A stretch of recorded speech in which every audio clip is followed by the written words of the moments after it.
You all have been asking for it, so I finally came through.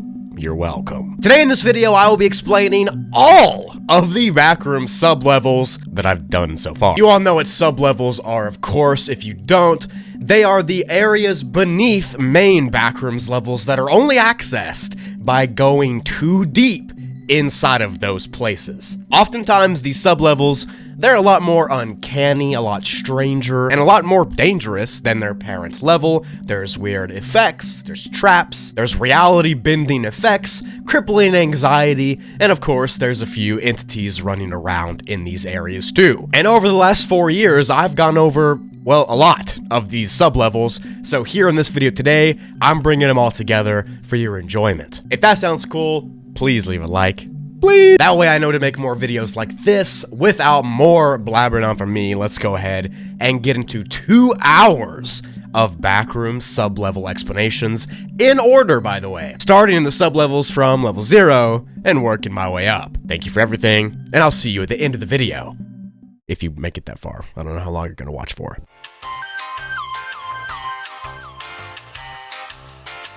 The first one for today is called level 0.1, or the danger zone. So level 0 as a whole is a class 1 difficulty, but this sub-level, 0.1, is classified as a class 5 difficulty, and is very, very dangerous. The level's layout is, of course, similar to the main level, with its structure and design and overall vibe, but there are also a ton of differences, of course. The first one being that the tint of the lighting here is always a reddish-orange color, and the wallpaper and the carpet itself is that same reddish-orange. In this 0.1 area, everything seems to decay. Unlike the regular level 0, everything here is kind of like just breaking down. And it gets worse the further you go into it. On top of the creepy lights, people have also reported extreme feelings of anxiousness and paranoia when getting near or stuck in the sub-layer. And this paranoia can get so bad that you could go insane, which would be kind of embarrassing if you didn't make it past the very first backrooms level, but oh well, that's why you have me here. There's a specific event that also happens here as well,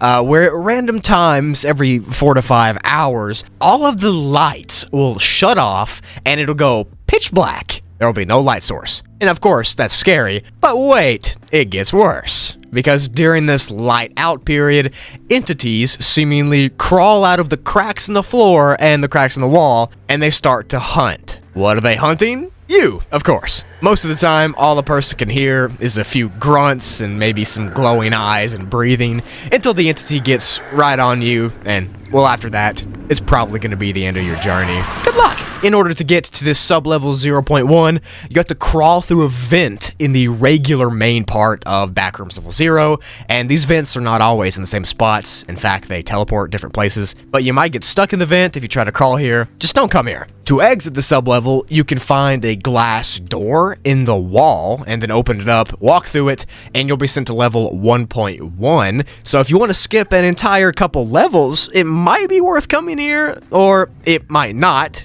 considering you probably don't want to be eaten by something.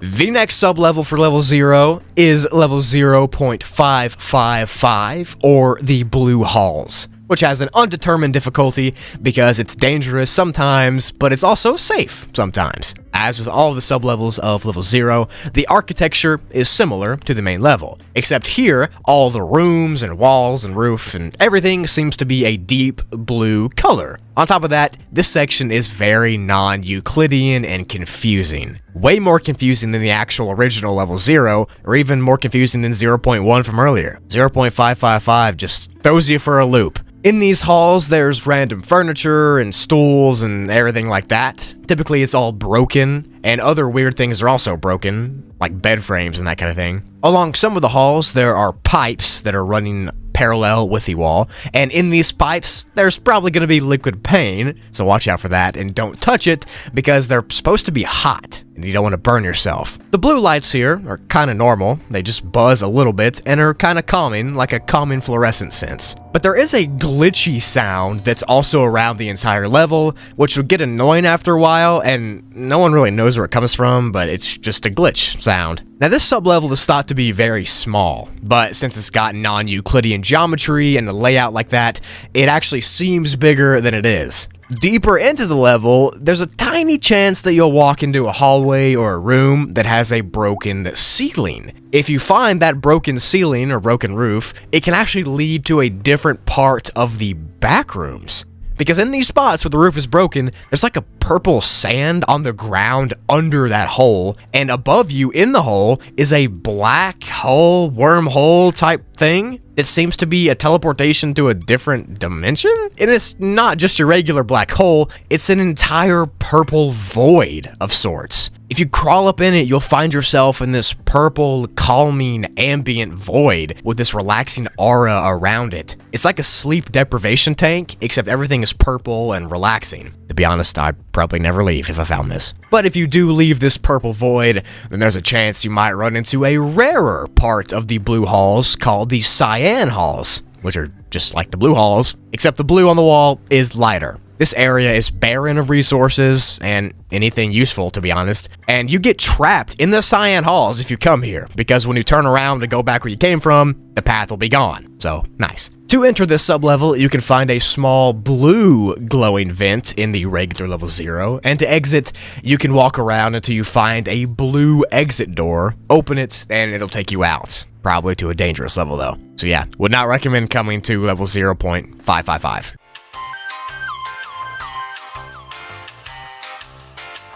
And lastly for the video is a sublevel called level 0.111, or water damage. This one's probably the most simple of the sublevels for today, but it's classified as a class 2E because the environment is the worst part. 0.111 is a damp and gross and rotting section of level 0. Simple as that. The floors, the walls, the ceiling, the roof, and the carpet, everything is decaying and wet. It's all waterlogged and dripping, and it squishes every time you take a step. There's mold also on everything and in every corner, and it's all just grotesque to look at and be in. You just feel nasty being there. In this sublevel, unlike the other ones covered today, there are a few weird entities. Specifically, there's this weird leech entity that's been seen and nicknamed the Carpet Leech. They look like a pale regular leech, except they're bigger, and they try to latch onto the skin of people that walk past. So watch out for that if you come to this water damage part. This level can be accessed by walking deep into a liquid pain puddle in level 0, and you can exit this sublevel by knocking down a whole wall and being sent to level 14, so it might be worth coming to this nasty waterlogged sublevel if you want to skip level 0 through 14. Let me know what you think. I probably would actually do it, that way I wouldn't have to deal with anything until level 14.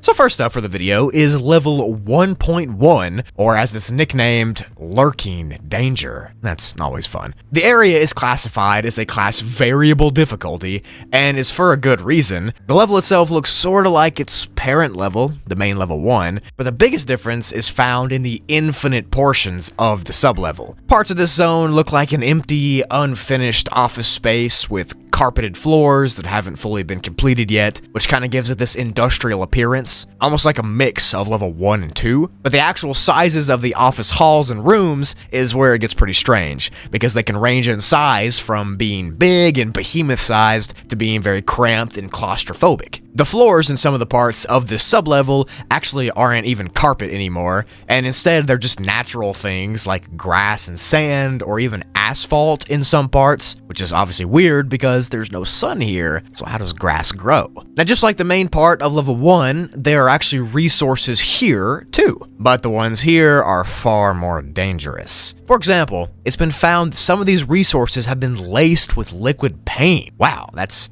scary, actually. So going past these office hallways and rooms, there's also another section of the sublevel that looks like self-storage units. These units actually have supplies in them, you just gotta break in and see. You might find something useful. but they look pretty creepy, and also we don't know why they're here. On top of this, there's a small chance that entities might spawn in the darker areas of the sublevel, and they can be any of the main entities, like Smilers and Wretches and that kind of thing. You also might stumble into a giant Anetheca, which are these huge black void-like entities that can mess with your mind, and they're just scary. So my tip to avoid them is to stay in the areas with light. Don't go into the dark.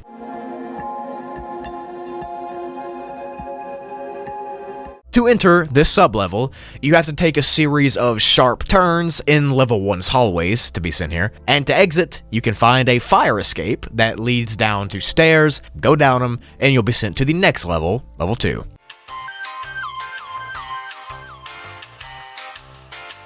But next up for this video is level 1.42, or A View of the Cosmos. This sublevel is very different from the parent level and the other sublevels I'm going over, and you might actually like to stay here. It's classified as a class 0 and is safe with no angry creatures that want to eat your face off, which is always fun. And the level itself looks like a neighborhood in the middle of the night with fields and meadows mixed throughout, all surrounding this road. And all of that is surrounding this one road that cuts through it all. Now, even though the level seems to take place at midnight, the sky isn't actually completely dark, because the stars and the galaxies and the cosmos above illuminate everything, and it's just this beautiful purple hue of light. The houses here in this neighborhood look like regular ones that you'd expect to see from real life, but it all just feels empty and alone, but calming at the same time. The level is also most likely infinite, which just makes it more relaxing to me at least, because no one's found a border, but that's not for sure. Calm rain showers are also a pretty common thing on this level,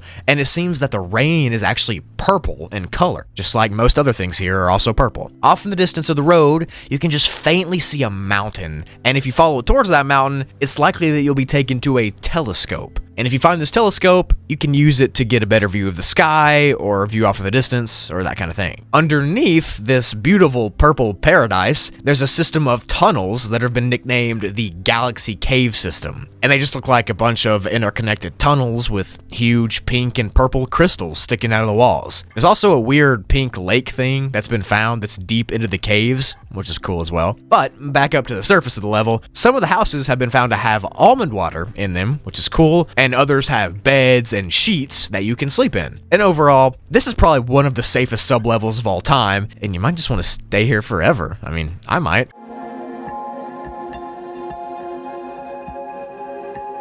To enter it, you have to find an exit door in the parking garage of level 1 and go through it. And to exit this sublevel, you can find the moon in the sky with a telescope and then stare at it for a long period of time, and you'll be sent to level 24, which is a huge jump because if you want to skip levels 2 through 23, come to this sublevel and you can. I think that would actually be a pretty good method to help speedrun the backrooms. Let me know what you think below.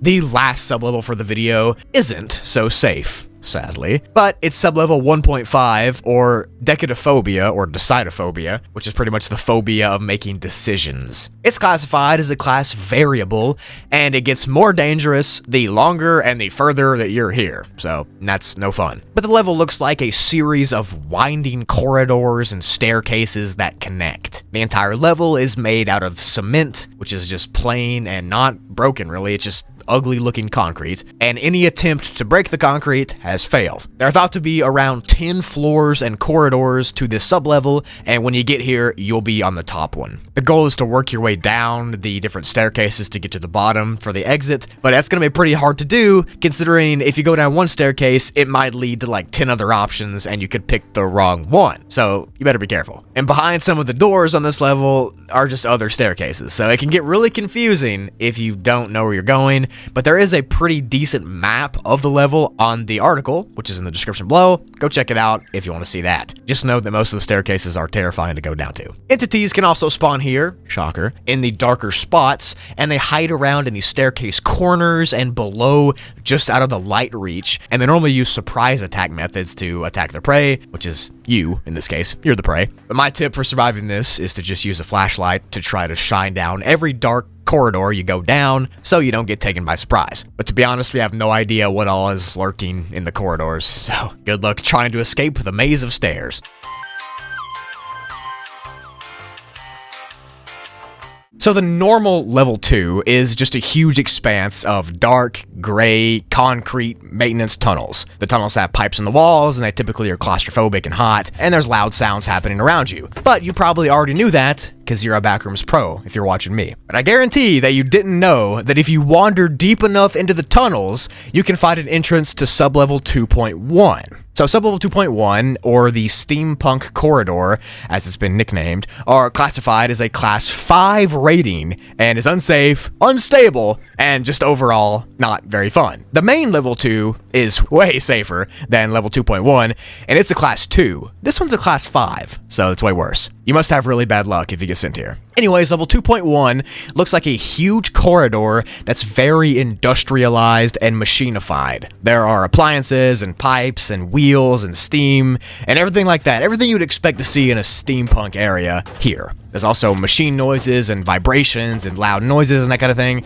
and it'll just feel like you're walking through an engine room of sorts. But none of that matters, because the real problem with this sublevel is the dangerous creatures that live in it. Things like skin stealers are a very common sight, which is obviously bad, because you don't want to get your skin eaten. There's also smilers here too. Some of the corridors in this sublevel are very difficult to traverse and get out of because they're like a maze of sorts, like a puzzle. And if you're like me, that would be terrible because I am awful at puzzles. But it would be pretty easy to get trapped in this sublevel because it's like a big maze, you know? Level 2.1 was originally discovered on Christmas Eve of 2015 when a random wanderer found it, and actually they originally thought it was just a big safe hallway with no entities until they were stuck there for a long while and they realized there were entities and loud noises and weird sounds, and yeah, they saw stuff. And then all the lights went off and that dude was never seen from again. So now there's also been some very strange encounters with non-documented entities in sublevel 2.1.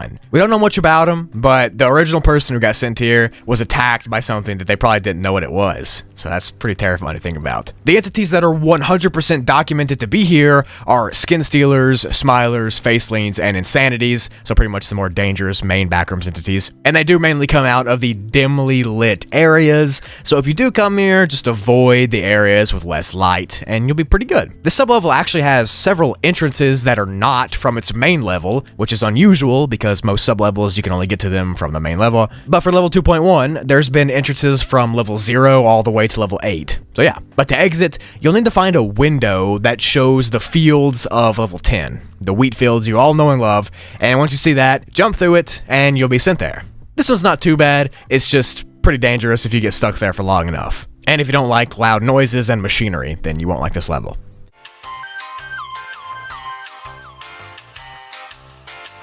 The next sublevel of level 2 has been nicknamed level 2.6, or the Wooden Tunnels, and it's been classified as a Class 2, just like the main level area, and is unsafe, but it's still stable with a small entity count. This sublevel consists of an infinite expanse of old wooden tunnels that sprawl out in every direction, which you'll know you're being sent here when you start walking into wooden halls instead of the concrete ones from the main level 2. The level looks like an abandoned coal mine, and it has some pretty random rooms dotted along its halls as well. These rooms are large concrete boxes and are pretty weird and claustrophobic and damp, but what do you expect? It's literally just a big mine. The only light source that are in these mines are light bulbs that are strung on top of the wooden beams, and they emit this really weird buzzing sound, which is very similar to level 0's buzzing sound, except here it's in way tighter quarters and you feel very claustrophobic and gross. Some parts of the level have less light than others, and it's in those dark spots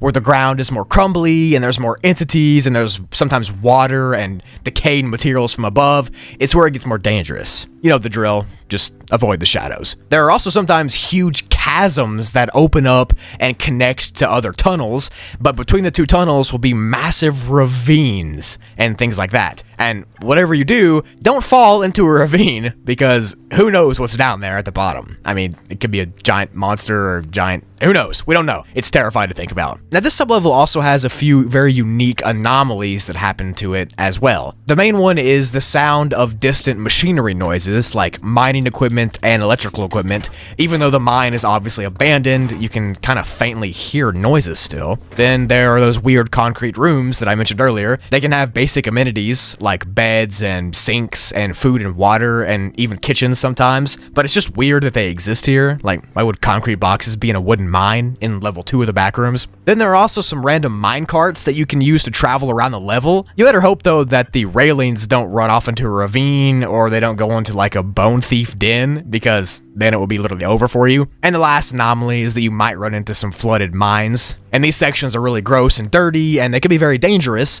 because the floor could cave in or the ceiling could cave in on top of you. So just watch out where you're going and try not to wander too deep into it. But yeah, this sublevel is accessed by finding a door in the main part of level 2 that says underground coal mine, and then going through that door and you'll be sent here to the mine. The door appears at random, so you'll be lucky to find it if you find it. To exit this sublevel, you actually have a chance by falling off a bridge over a ravine to be sent to level 999. Maybe. We think. We don't actually know. Like I said, I wouldn't risk it, but it might be worth it. Jumping from level 2 to level 999, I mean, that's literally skipping the entire backrooms. So if you want to risk jumping into the dark, scary ravine where we don't know what's at the bottom, be my guest. I'm not doing it though.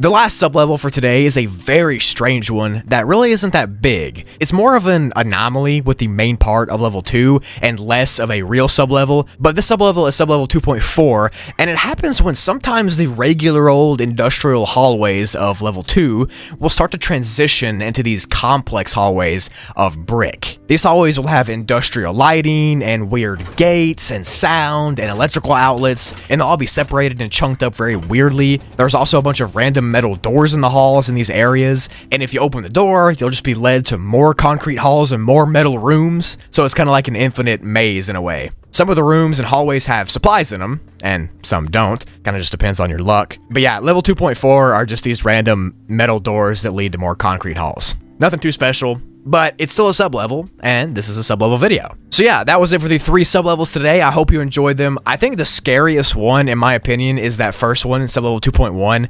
The fact that you can just randomly walk down level 2 and end up in this huge, like, steampunk type corridor with entities that hide in the corners and dark, that's pretty terrifying to me. I don't know about you guys, but let me know in the comments which one you thought was the scariest.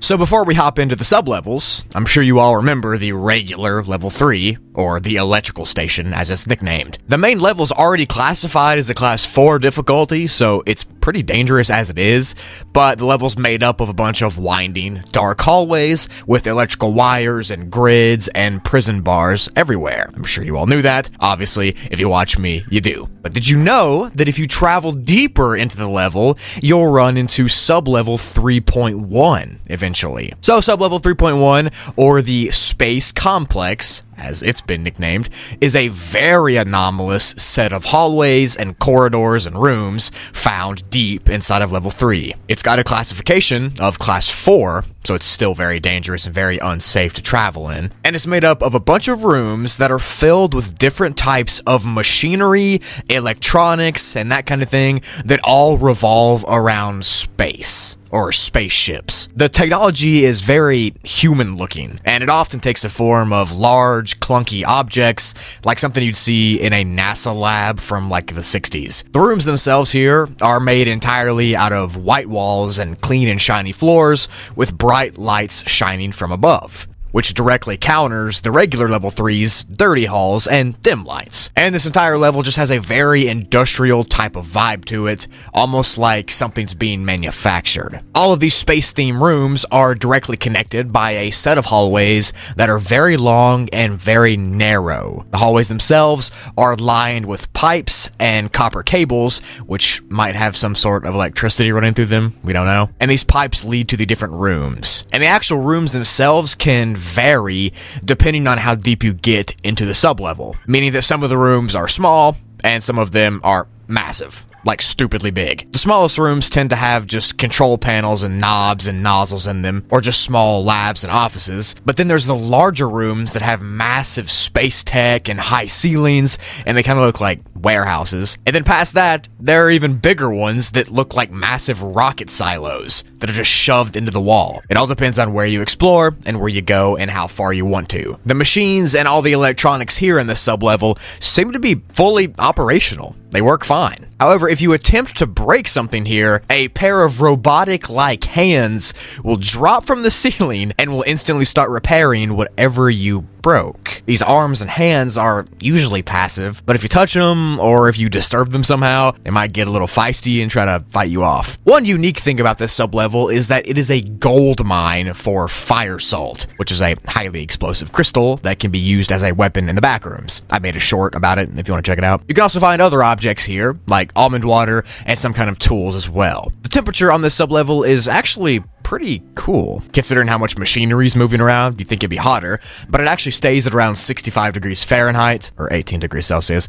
in most hallways, and then it's just slightly warmer in the rooms themselves. And it's cool because there's a massive ventilation system throughout this entire sublevel, which again contrasts the main level 3, which is a really hot and really stuffy level. I'm sure you're asking yourself now, why does this sublevel have a class 4 rating? Nothing seems too dangerous yet. Well, it's in fact because of the entities that hide in the darker areas here. There are things like clumps and hounds and skin stealers, and they're all very common here. As I mentioned, they specifically hide in the rooms and corridors that have less light, which there are some that have less light. But if you see a dark room or something like that, don't go in it because the likelihood is there's probably going to be an entity in there. There's also been some sightings of the disease entity here, which if you don't know what that is, I also made a short about it, but pretty much it is a disease that takes the form of a black fungus looking thing, so that's even more terrifying. Pretty much just avoid the dark areas and the more decayed areas in this sublevel, and you should be fine. To enter the sublevel, you can find a yellow staircase on level 3,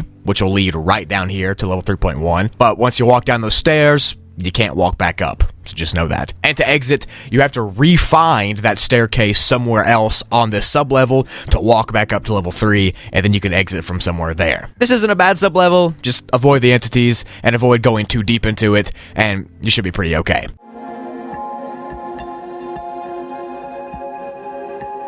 So deeper on into level 3, you might actually find level 3.24, or the sleek voltage area. So this sublevel has been given a class 3A difficulty and is unsafe with several environmental hazards, mainly the weather and the atmosphere. This sublevel takes the appearance of a massive system of hallways and rooms that resemble level 3 and 0 and 2 all mixed together. The hallways have cables and sockets and pipes all over the roofs and walls, and they segment and overlap and wind around each other regularly. These hallways are very confusing. The temperature in these halls is also very dangerous because it's either one or two extremes. It's either burning hot or freezing cold, so it's hard to stay comfortable when exploring. The halls here are mostly a whitish color and are made out of a kind of concrete material, even though it's not concrete, it's concrete-like. And an interesting anomaly here is that the pipes have the same black liquid stuff inside of them that are on the pipes in level 2, which is a pretty weird thing. Another anomaly of this sublevel is that this level is fully equipped with a railway system inside of these interconnected hallways. Like there's just a subway rail system here. There's also tons of signs and lights and arrows and exit signs that are leading to empty and dead-end places, and you should not follow them anywhere you go. You can, however, get onto the shuttle or train that's here because people have actually reported getting on and being let off on other levels, like level 8 or 9 or 1, which makes no sense because those levels don't have train tracks on them, so it seems that this train just teleports them there maybe. But beyond those weird train tracks and the hot hallways, there is another part of the level that's known as the maintenance tunnels. And these maintenance tunnels are tight and bleak and claustrophobic and very dangerous to explore, and they're just very small concrete tunnels. These look very similar to level 2's tunnels, and this actually might be an area where level 2 and 3 kind of mesh and warp together. Who knows? But these maintenance tunnels are by far the most dangerous part of the level because it seems like so many people go missing here when exploring or trying to get out. Some people have even reported seeing strange shadows creeping out of the corners and dragging their friends off. But those reports can't be confirmed or denied. But to be honest, I wouldn't doubt it. I mean, the Backrooms is an insane place. And an entity that's in a dark tunnel dragging people off doesn't even seem too crazy anymore. To enter the sub-level, you actually have to be on level 2, and you have to find a set of doors that leads to these white concrete halls. And to exit, you can get on the train to get dropped off, or you can eventually find a door that's labeled the office to get to level 4, which is the next level. But yeah, a level that seems to warp level 2 and 3 together makes sense to me.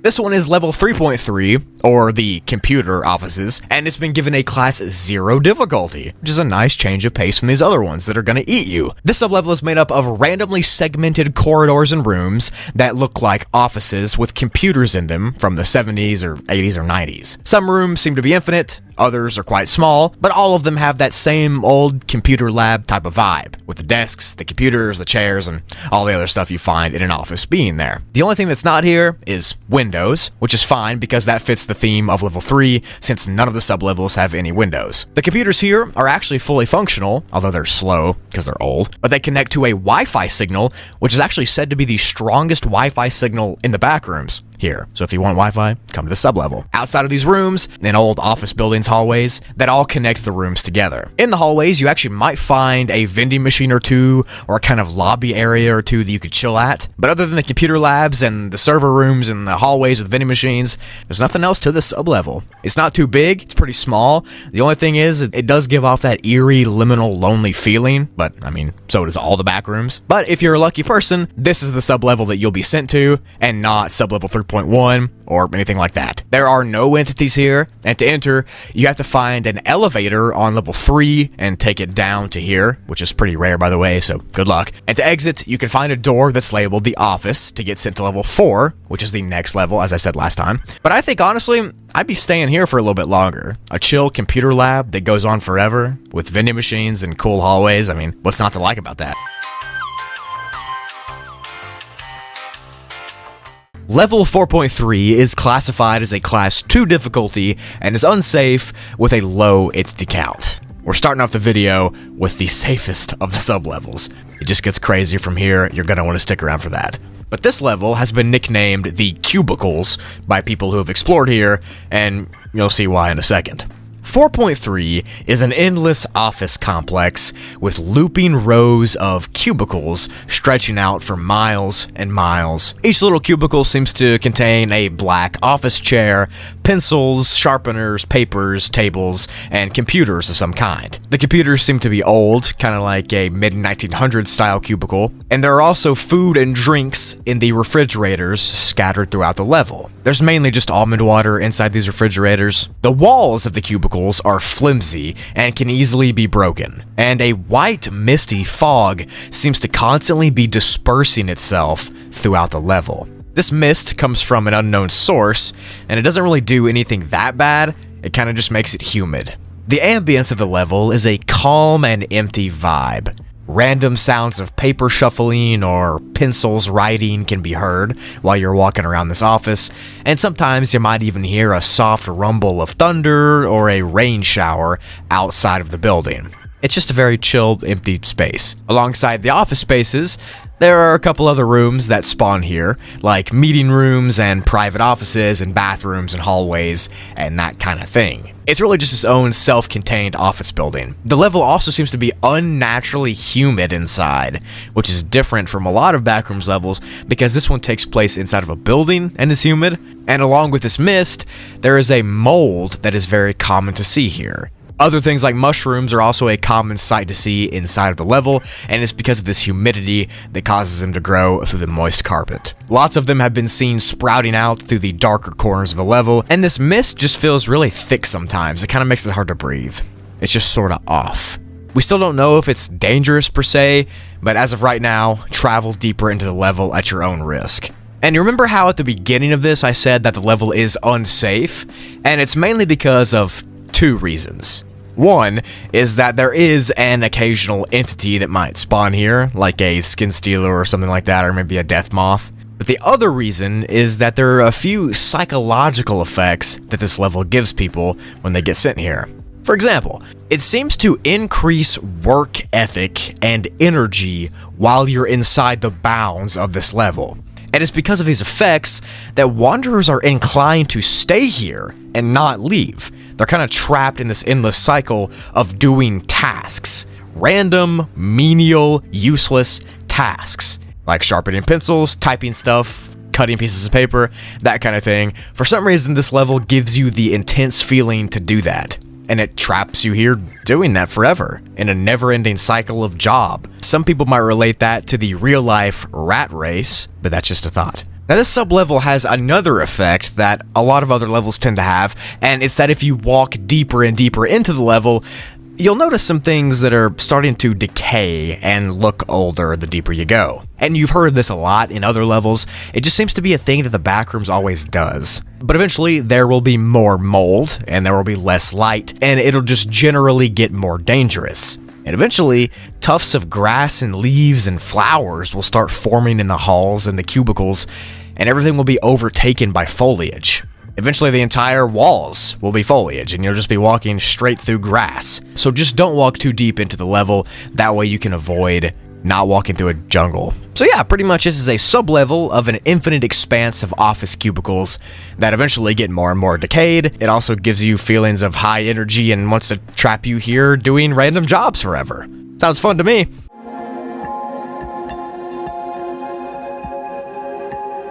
To enter the sub-level, you have to be on the main level 4, and you have to find a dimly lit hallway that's behind a few doors, walk down it for a while, and you'll be led here.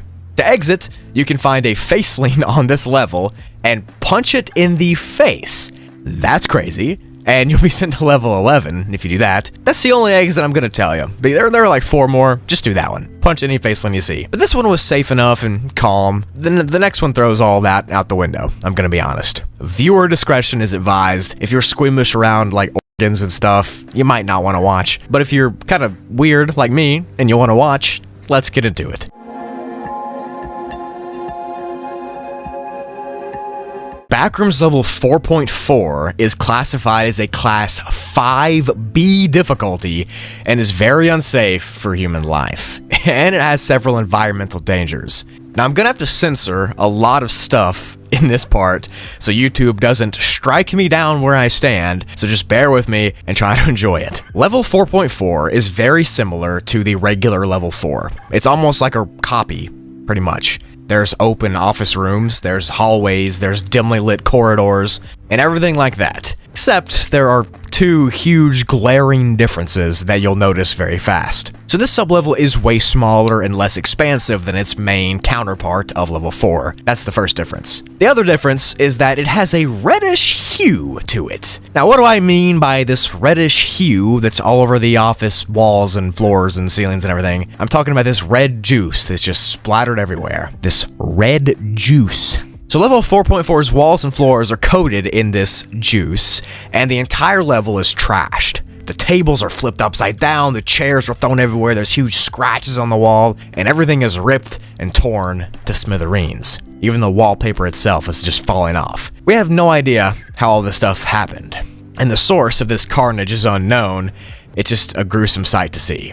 And anyone who comes here is probably going to be traumatized. Hold your traumatization, because it's about to get really traumatizing. So the level's windows here differ from regular windows because when you look outside of them, you'll just see water. Just an infinite expanse of water. Not the top or bottom of it, the middle part. Almost like you're in a submarine somehow. And there's just almost a more decayed feeling about this abandoned office. So while the debris and that kind of stuff has no real explanation for being here, and the tables have no real explanation for being flipped, and there's no real reason for things to be ripped, there is a reason for the red juice and the organs that you might find lying around.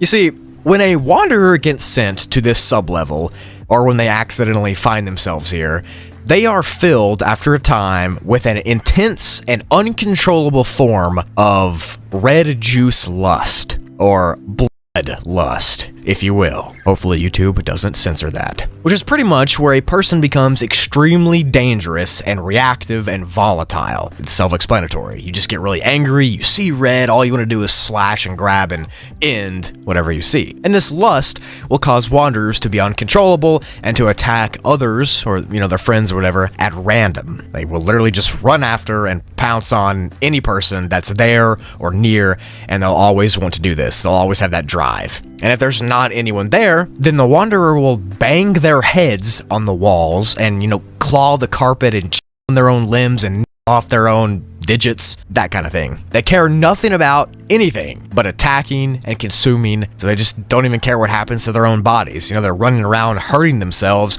ripping their skin off and everything, and that is why there's red juice everywhere on the walls. It's thought that only humans are infected with this lust, but it's also theorized by some that entities could be trapped accidentally here as well, and also get infected and kind of transform into these worse versions of themselves that are just more aggressive and bigger and more gory and stuff, which is pretty freaking scary to think about. Just imagine like a wretch, but bigger and more flayed open and more scary looking, if that's possible. But I think it's safe to say that you just need to avoid this area at all costs. You don't want to come here. You don't want to have these effects in your mind. Past this office section of the level, there's actually another strange area in this sub-level called the locker zone, and this is an area where wanderers claim to be drawn to it. It seems like they're being lured somehow.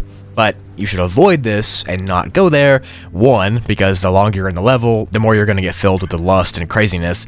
And two, because inside the lockers, there are some unnerving sights that I can't really get into. Just know that there are gross things in the lockers. You can pretty much guess what's in the lockers based off of what happens on this level. There are parts there inside. This level is just a really grotesque place that no one understands, and it's really gory and gritty, and it seems like the Backrooms is just playing this evil, twisted trick on anybody that gets sent here, almost like it's a purgatory. Sometimes the lights of the level will flicker darker shades of red, and you want to get out of here before you start turning crazy, I assume. I hope also. And especially before you run into something that's been here for a while, because things that have been here for a long time are even crazier, and you just want to leave as fast as possible. So if you want to do that, listen up to the exit section right now.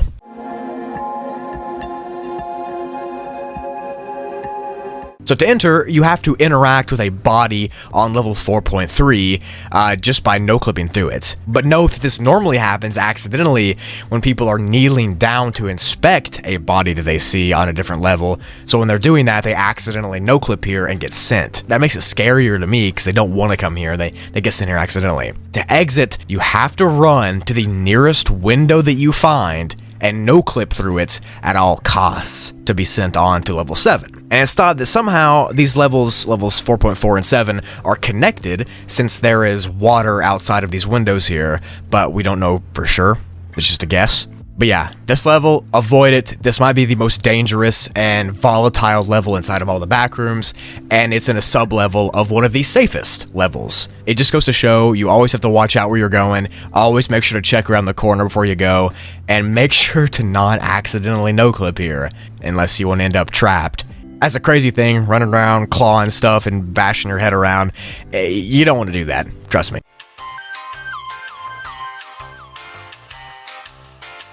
Level 5.3, or the Decaying Decadence, is the first sub-level that you're going to run into after being stuck in level 5 for too long. Especially if you walk too deep inside of a hallway, you'll eventually come here. This level has been classified as a Class 4E environmental difficulty for it being unsafe, very, very unstable, but with a low entity count. However, that entity is a handful, and I'll tell you all about it later. The sub-level is an extremely elusive one, and almost nobody can find it on purpose. You can't just go run into level 5 until you run across it, like you only accidentally can come here. And the level looks like a large, dark, and cold abandoned mansion, full of holes and collapsing rooms and hallways that all seem to be surrounded in the void. These holes and these cracks lead directly to the void level, and if you were to jump through those cracks, you would quite literally be there inside of the black void. It's completely unknown how this sub-level got to be so destroyed, so crumbly, so desolate, or so abandoned, or how it's so unstable, or even just why it's falling apart. But, knowing me, I'm gonna get into some theories on that later, just don't worry. There is very little lighting inside these hallways and rooms, and the entire place is just this one old, crumbled mess. The air here smells old and dry, and there's dust flying around constantly. The light sources aren't even connected to anything here, but they can still somehow turn on and off randomly, which is just like, how do they do that? Then again, this is the back rooms, and it doesn't have to make sense. The halls and the rooms are also full of old furniture, things like beds and couches and tables and chairs and that sort of thing. And you might even run across a few floating pieces of furniture that are suspended in air, like somebody's using the force on them, they're just stuck. Now I'm sure this level's connection to the void has something to do with its crumbling and something to do with the floating chairs, but again, more on that later. While walking through these abandoned hallways inside this mansion, you'll begin to hear echoes of a disembodied voice. The source of this voice is unknown, and it's often not even actual words that are spoken. It's kind of just sounds or murmurings. Things like laughter or crying can be heard. Most of the times, the voices sound sad or even traumatized, and it seems like they're trying to speak English, although some people have claimed to hear Spanish and German too. Now there's another part of the level that is above the hallways and the rooms in this mansion part, and this part takes the appearance of a large attic. Now, the attic extends through the middle section of this mansion, and it can be accessed by one of those pull-down ladder things that come out of the ceiling. The attic is always freezing cold, and it is the source of the cold temperature for the entire level. It stays at around 14 degrees Fahrenheit, or negative 10 degrees Celsius if you don't speak American, and it should be avoided at all costs. I mean that in all honesty, do not go to the attic.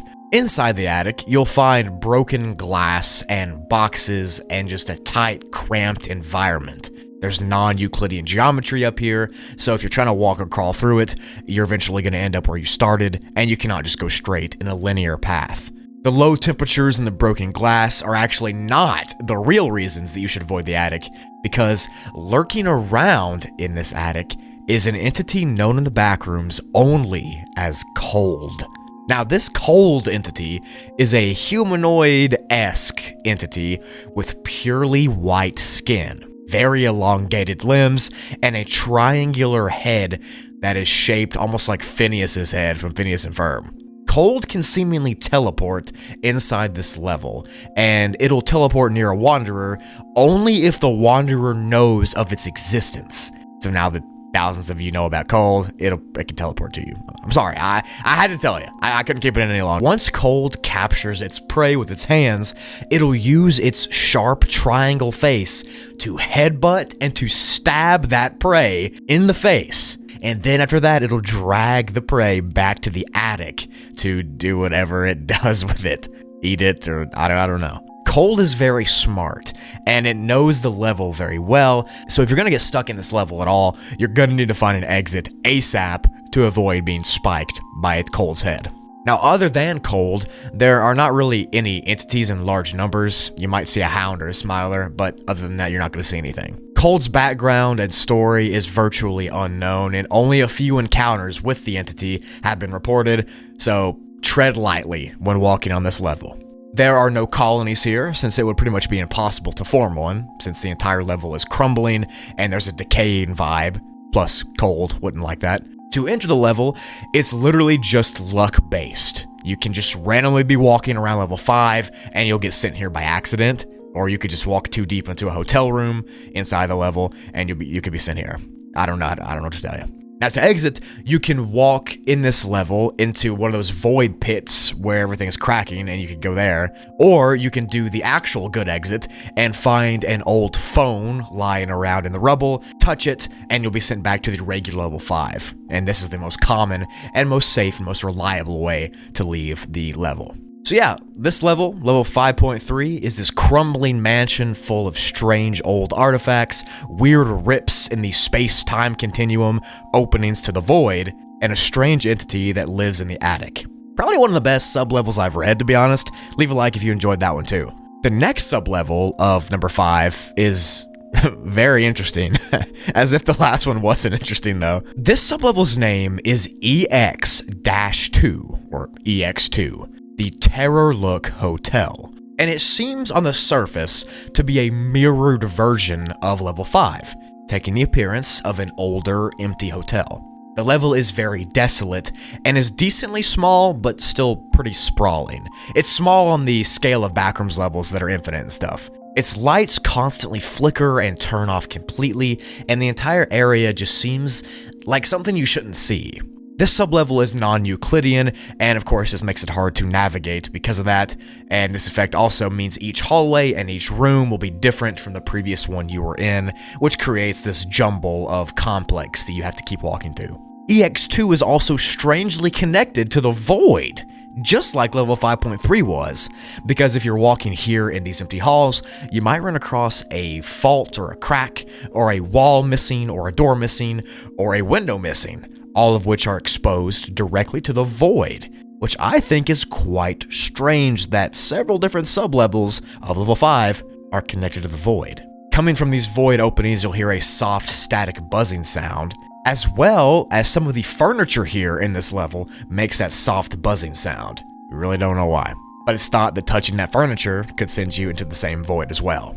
Now, EX2 has several empty stairwells that lead down or up to different parts of itself. It's really hard to tell because of the geometry here, but exploring deep into this level is very, very, very frowned upon because it's just so expansive with the geometry. Like, there's no way to map it out, there's no way to tell where you're at, you just gotta keep walking, and that's not very safe. Except I could probably do it myself. I'm brutally. A soft song plays over the entire expanse of EX2, and it's a classic type of song with soft instrumentals, and it gives this really uncanny feeling while you're walking around. Very deep into these halls, you might stumble into a lobby type area that seems to be cramped and small. These areas are said to be the safest part of EX2, and that is pretty much it. These lobbies are very contained. Many of them don't have any outside lighting or doors. They're kind of like interior dark lobbies. But other than the hallways, the lobbies, the stairwells, and the weird geometry, that's EX2. It's just like a stranger, uncanny version of the main level with weirder effects. It's tied to the Void, and it seems more dangerous. To enter this EX2 level, you just have to walk far enough into level 5 until you realize that it doesn't look like level 5. It's the uncanny valley effect almost.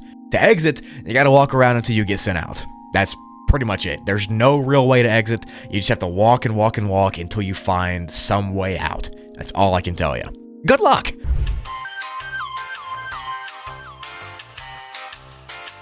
Backrooms level 5.1 is classified as a class casino and is safe, secure, and is just good, clean fun. Just a heads up, it's not at all. You shouldn't trust that. Level 5.1 takes the appearance of a massive casino deep within level 5's complex. It's owned by Entity 18, and of course, Entity 18 is the beast of level 5. If you're not aware of who that is, essentially, the entity is a very powerful, enigmatic creature that seems to have control over level 5 and its domains. It has a squid-like head on a humanoid body and is usually seen with a suit on. Pretty dapper fellow.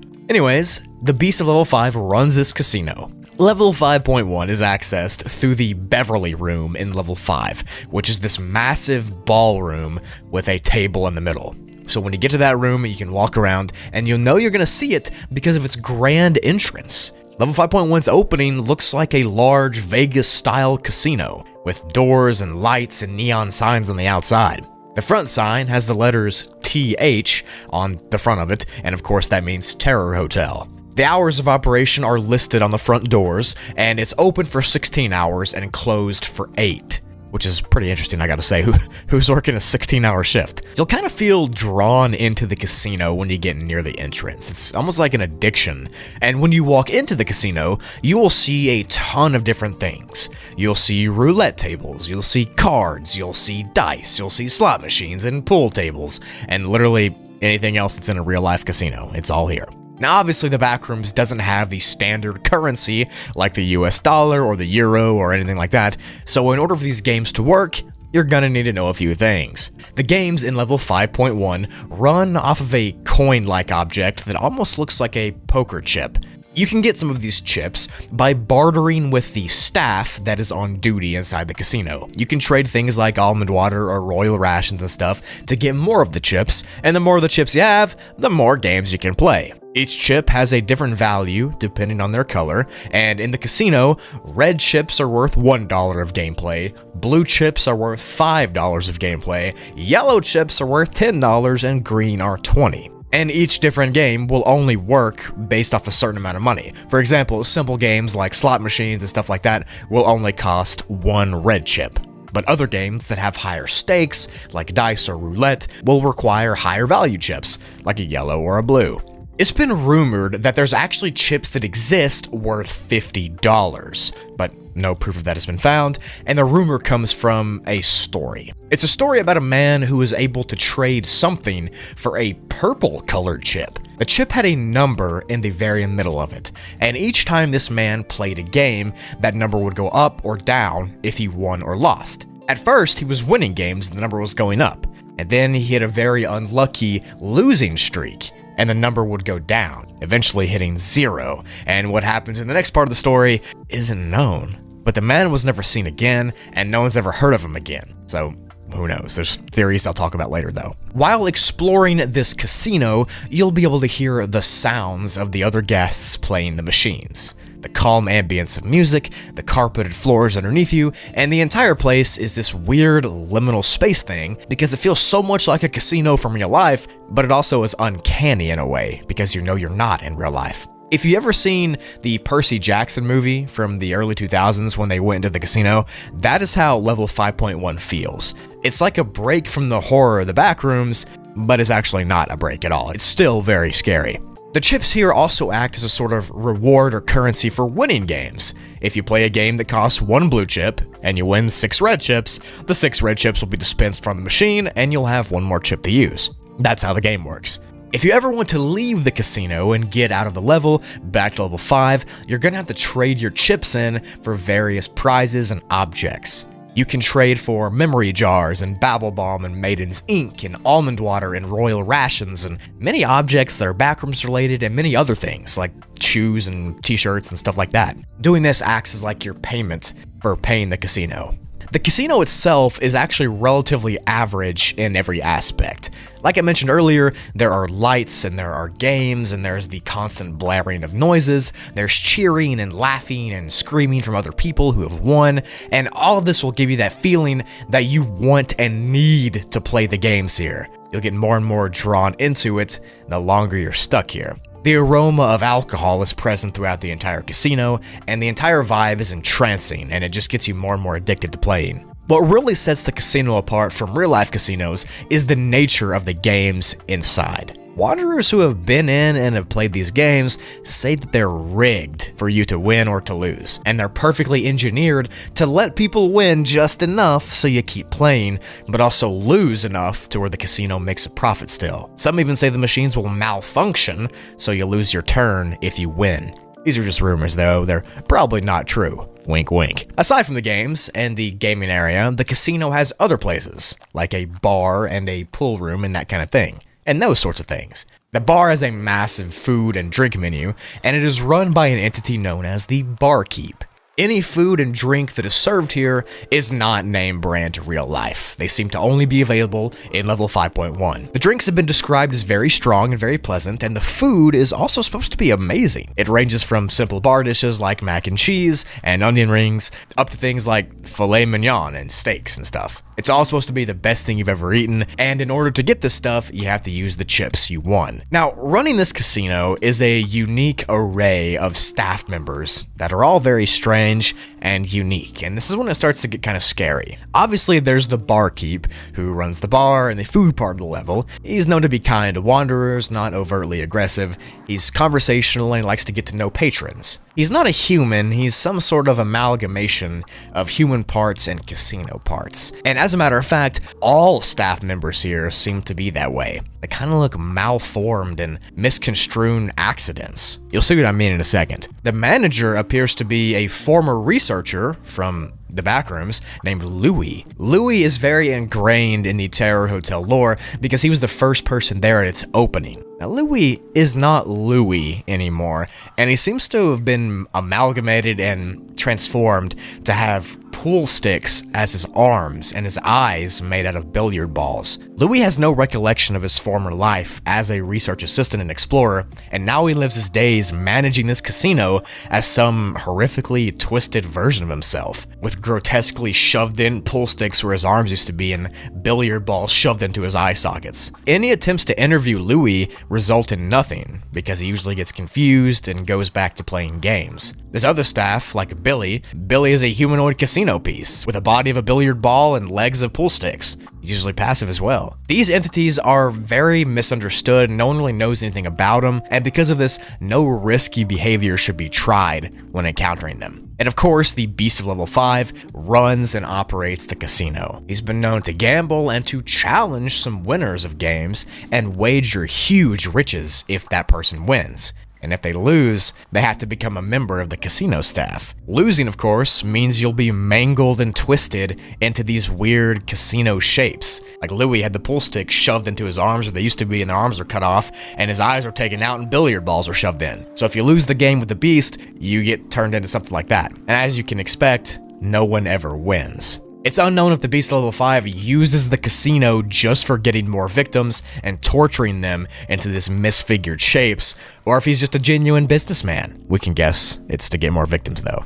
There are no communities or outposts here, of course, and to enter, you have to find the casino doors in the Beverly room of level 5 to walk in. This level is just a horrifying trap. If you think about it, it's like a welcomed paradise to some people, because on one hand, you can have fun and play cool games and get food and hang out with people, but on the other hand, you could get stuck in an infinite cycle of playing games forever while you slowly decay, eventually challenging the Beast of Level 5 just to escape, losing the challenge, and then facing a life of heinous bodily harm because you've been mangled and tortured into something that's a human casino entity. You just have to keep your wits about you and stay vigilant in order to survive the casino, and never under any circumstance stay for too long or ever talk to the Beast Level 5. You'll never be able to leave if you do. First up is level 6.2, or amaxophobia. So if you don't know what amaxophobia means, it's pretty much the fear of being inside a vehicle, either as a passenger or a driver. And this level has been classified as a class TAU difficulty, or TAU, due to its phobic hazards, bad construction, and honestly, its overall environmental dangers that you might face. The level, however, is devoid of entities, which is a cool thing, I guess. Level 6.2 is an extremely anomalous space inside of the Backrooms. It's located somewhere between the darkness of level 6 and the oceanic depths of level 7, and it can be best deduced as follows. It takes the appearance of a large abandoned city that has a thick forest surrounding it and kind of growing into the city. Inside both of these places, there are tons and tons and tons of cars, abandoned, rusting, and decaying, along with other vehicles like trucks and semi-trucks and stuff. The city in the level resembles an apocalyptic setting, almost like there was a massive disaster that wiped out all the people, and the city got taken over by grass and ferns and everything. There are so many abandoned vehicles that are stacked and placed here that it's been described as a flood of cars. It almost looks like a big wave of them. Now, the size of this level cannot be attained fully due to how little the level's been explored and cataloged. Not many people have been here. But that being said, you can actually visit and explore this level completely and 100% fully if you wanted to, because the environment is linear. There's none of that non-Euclidean geometry stuff that you might find in other levels. The issue comes when you want to try to walk down the paths and streets. You can't, because there are literally millions and millions of cars stacked up really tall in your way. And that might be the only obstacle that covers a path that you want to walk through. Now, the temperature inside this city is actually on the lower side, and it stays just over 50 degrees Fahrenheit, or 12 Celsius, for a daytime high. And it drops to a cold negative temperature in the nighttime. Speaking of nighttime, the level is actually on a 30-hour night cycle, which is just like hours from real life, except this is 6 hours longer. While exploring the wastes of this abandoned, overgrown, car-filled city, you'll have to scavenge through old stores and shops for water and snacks and food and anything like that, because there is no natural supply of anything here. It's as if every single natural spring or food store or whatever has been destroyed. In fact, there's no backrooms related or themed food or water here at all inside of this level. There's no almond water, there's no royal rations, there's no cashew water, there's nothing. Instead, there are real life versions inside of the level, which is pretty neat, I would say. It might give you the illusion that you are in real life, but trust me, you're not. Now, you might be confused because at the beginning I said there are two parts to the level, the city and the forest, and I haven't really mentioned the forest yet, and that's because there's little information about it. It's so far outside of the city that it's almost like the outskirts of the level. But essentially, this area is a very dense wooded zone made up of many coniferous trees and pines and spruces. The terrain is very hilly and uneven, and you guessed it, there are abandoned cars here too. Even with heaps of abandoned cars and hills though, the forest is much easier to explore than the city since it's more open and less confined. And you will have to explore this forest because the exit to this sublevel lies within the trees here. But more on that in a second. The types of cars that are sprawled out in the city and in the forest are all ones from real life. They're all real brands, they're all recognizable, and they seem to be completely authentic. The make and the model of the cars can be anything from any time period as well. You could have a Corvette, you could have a Maserati, you could have a Toyota Corolla, a Ford Fiesta. There are literally all types of cars here. Some of them are more rusted and decayed than others. Some of them have fuel in them, some of them don't. It's just a big mystery overall of how these cars got here, why they're placed in the way that they are, how do they get so stacked up there? Tons of questions that I don't have answers to. There have been no entities documented in the city or the forest, which means it's just you, alone, walking around an empty, overgrown city. But that's fun, I guess. Anyways, to enter the level, you have to be on level 6, and no clip through any surface for a small chance to get here. That's the only reason we put this level as a sub-level of 6, even though it's so different. It seems to be between 6 and 7. That's all we know. To exit, you need to make your way out of the city. Even though it could be a hard walk, you gotta navigate through the cars and buildings, find the forest, go in it.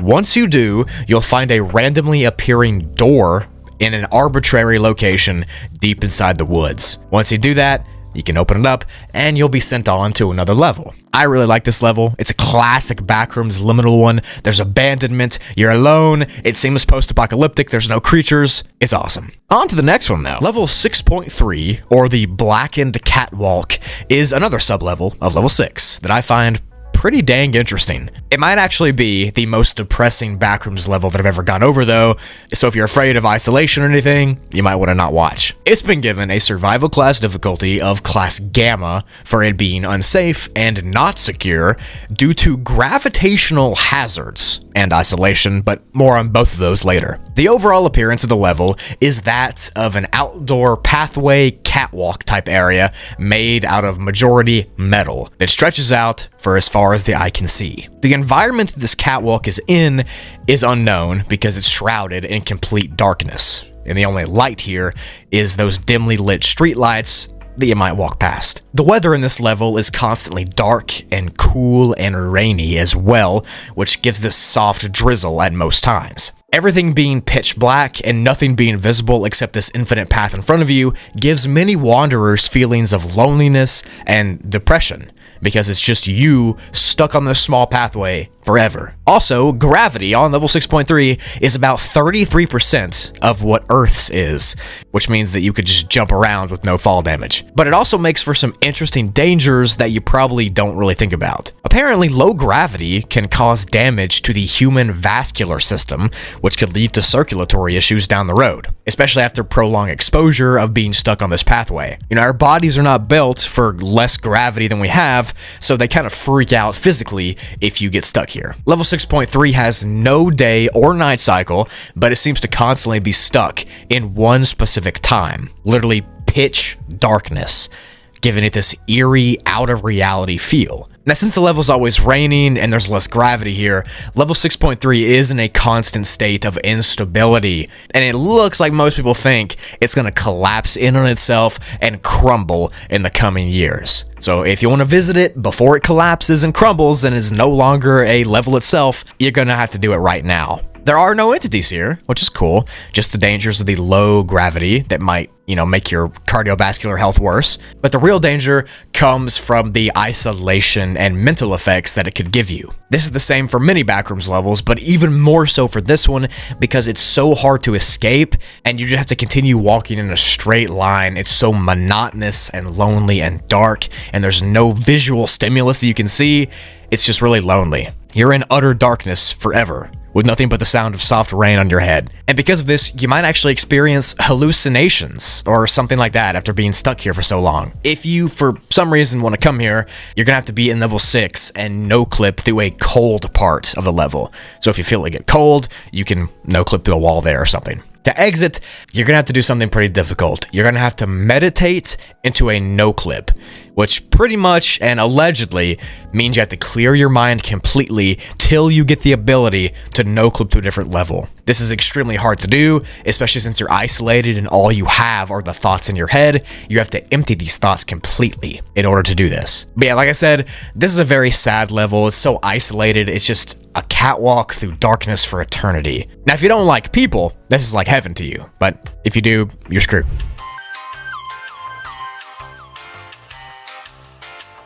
Backrooms level 7.7 is a sub-level of the original level 7, obviously, and it's classified as a class 5E environmental difficulty rating, which means that the main thing you're gonna have to worry about here is the actual environment, not creatures. And trust me, you'll see exactly what I mean later on, and as I get deeper into the explanation. Level 7.7 is split up into 4 main parts. The first part is a massive, grandiose rock formation that sticks out of the ocean's depths, and on top of it is a lighthouse. Then there is the infinite expansive wasteland of water, and then there's the enigmatic gray sky above it all. Those are the 4 different components, and each of them possesses anomalous and strange properties. And these specific properties, in most cases, will bend what we perceive to be reality. So buckle up as I go over each of those parts in detail, and I essentially will look into it all. Let's start with the rock itself. So the rock,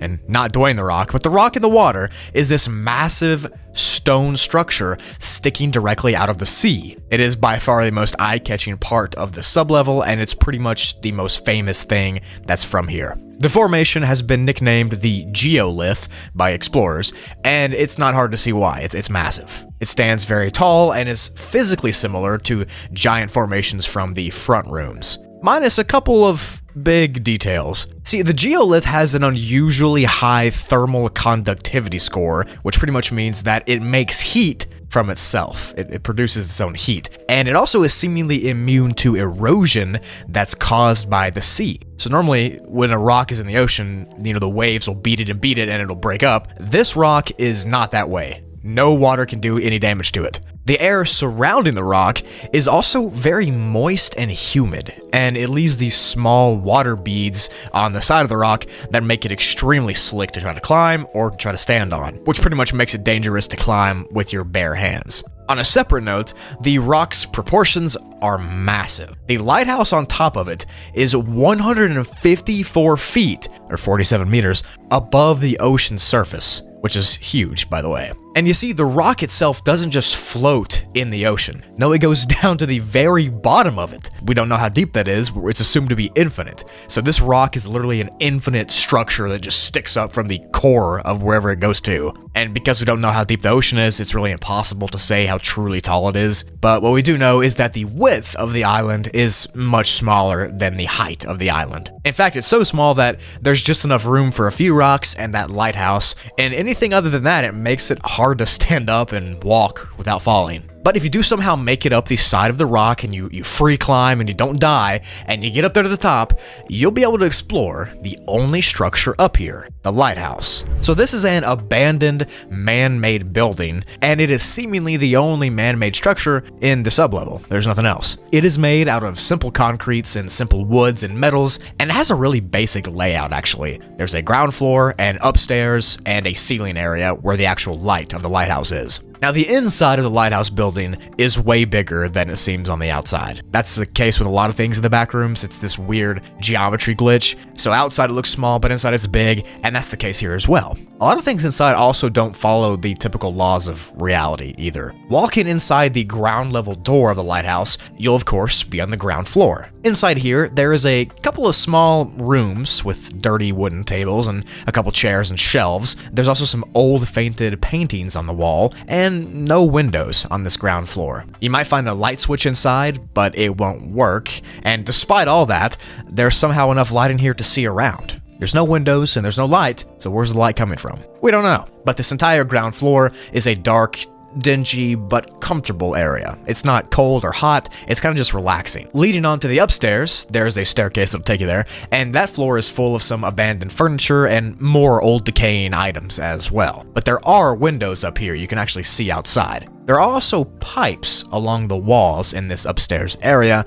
and there are metal support beams that hold up the entire thing. Inside of these metal pipes is a strange substance. It seems to be some kind of weird gas that could be toxic if inhaled. If you break a pipe, or if you see a broken pipe, or if something accidentally falls off the wall and hits one, you need to get outside and breathe the fresh air, because that toxic gas has been known to knock wanderers out.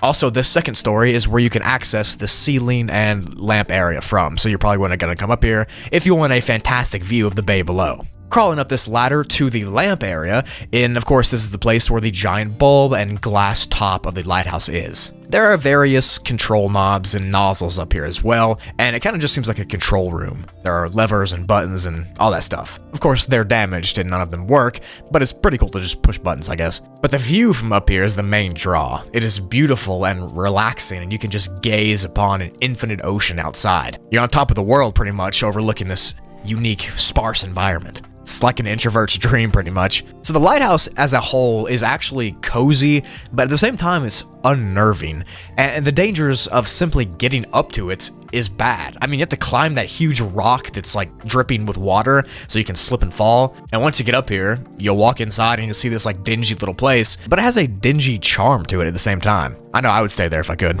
The next part of the level is the ocean, which surrounds the rock and surrounds everything else. It's the main trait that this place has. It's known for being very calm with very minimal waves. There's almost no waves at all, and there's also no choppy sea. And like I said earlier, the depth is undetermined since no one can dive to infinity and beyond, but no one knows how deep it is. We do know though that the water is very salty, and there are sea currents, which makes it quite hard to swim when you get around the rock. The currents get stronger and stronger once you get closer to it, so beware of that. But because of the calmness of the water in the open place, treading above and swimming is pretty easy. Overall, the level gives this really calm sensation just being in the water. You kind of feel like you can just relax. There's no entities in the water swimming and hitting your feet, none of that you have to worry about. It's calming in a melancholic sort of way. The final part of the level is that sky part, which is always a light gray. There's no clouds, there's no birds, there's no stars, no sun, nothing. The light in this level even comes from an unknown source, considering there's no sun, and it's kind of stuck in this forever evening daytime thing. Never gets dark, sun never rises, it's always gray. There's also wind that comes from the sky as well, which is so powerful on top of the rock that you might get knocked off of the rock back into the water, and that's a far drop. That's 147 meters. But when you get up to the top, make sure you hold on to something while you walk around. As I said, there are no entities in this level. It is completely desolate of all life forms. It'll just be you and this lighthouse. And the only real danger is trying to climb the lighthouse and the currents, as well as the gas inside the lighthouse if you break a pipe. If you do get exposed to that gas that's in the lighthouse, it'll cause these grotesque rashes and fainting to occur, and you'll essentially start leaking all the fluids from your inside of your body to the outside, which is disgusting, and it kind of ruins the entire vibe of this being a safe level. But the good news is, that only happens if you break a pipe. so don't do that. But it is unknown who built this lighthouse, how it got here, how people got materials to the top of it, or even why it's there. But it is, and some people come here to spend kind of a vacation. They make it a journey, a pilgrimage, to climb the rock and get to the lighthouse and just relax for a few weeks. And if you also want to do that, you can enter this level by swimming out to the far reaches of level 7, and you'll witness this blinding light come over the horizon. Once your vision clears up, you'll be right in front of the lighthouse in the water on this sublevel. It's pretty simple, just a little bit of swimming will do it. To exit though, you have to take the only known one, which is swimming through the ocean for several hours away from the rock until it vanishes from your sight, and then you'll be sent out to an arbitrary, random location and unknown origin. We're not sure how it does this, it just sends you to whatever it wants to. Just hopefully you get a safe one, that would be ideal. But yeah, I really like this level. I love lighthouses as it is. I mean, it's one of my favorite things ever. And the fact that this one is just out here alone with nothing for infinity but this calm ocean. It's very vibey, very relaxing. I personally would love to stay here, especially if I brought some food or something. But let me know in the comments if you would save this level, why or why not. And this one gets the Brugly stamp of approval. This is a banger level. So the sublevel that I want to go over today is a brand new one to the Backrooms Wikidot.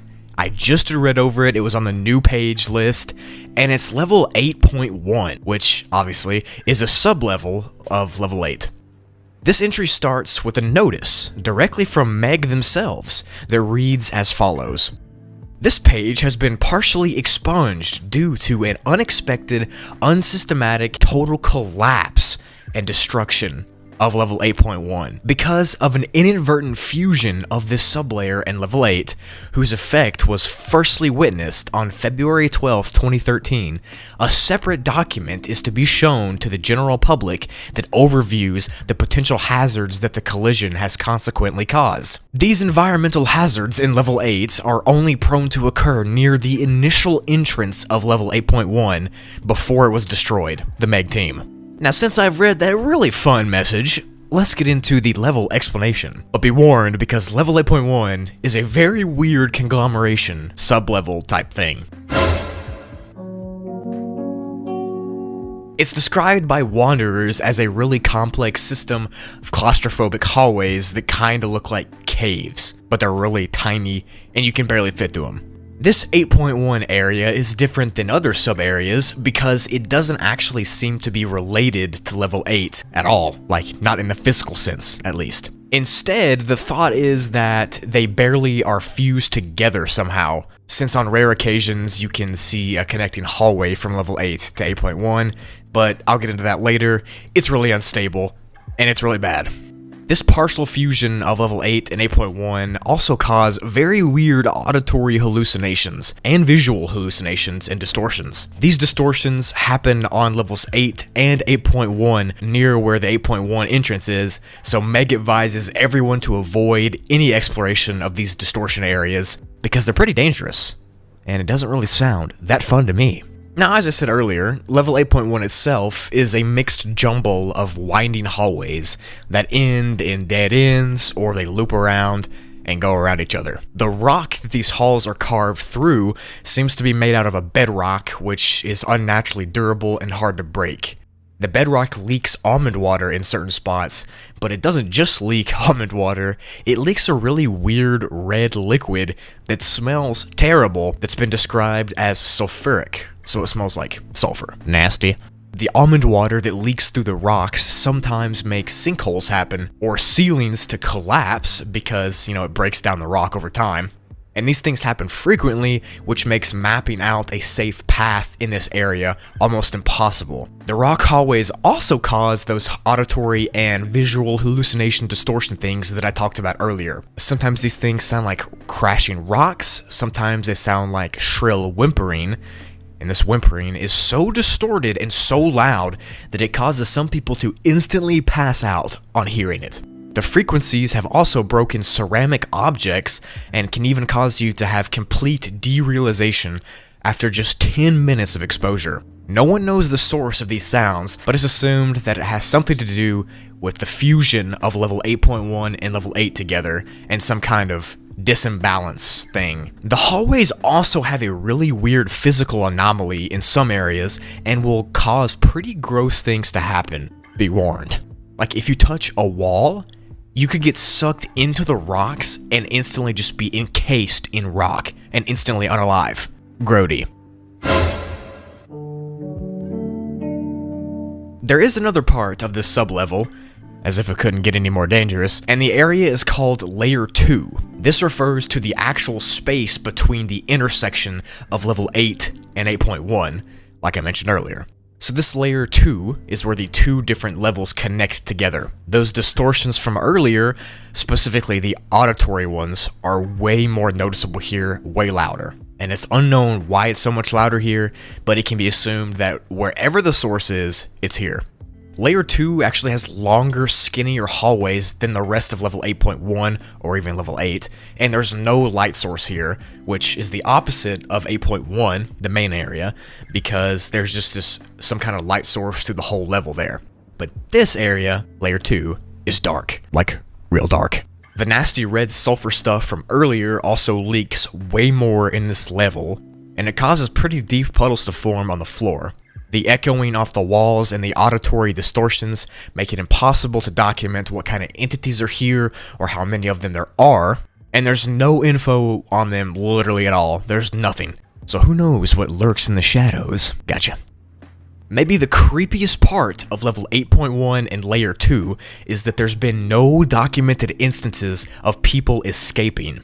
So for all we know, people could get trapped there for an eternity in the winding, claustrophobic halls. Creepy to think about. Now, the way this article's information was apparently gathered was by, quote, a method of analog communication via the use of certain devices. Okay then, I like how specific you are. Kinda goofy, but we're vibing. The main theory on there not being any documented escapes is that there's actually another layer called Layer 3 outside of the bedrock walls that perhaps has an exit, maybe? Or maybe there isn't this area, and people are just doomed to wander the small hallways for an eternity. Nice! Also, there are no bases, entities, entrances, or exits documented. Just letting you know that I did not forget to add them to the video, they just don't exist.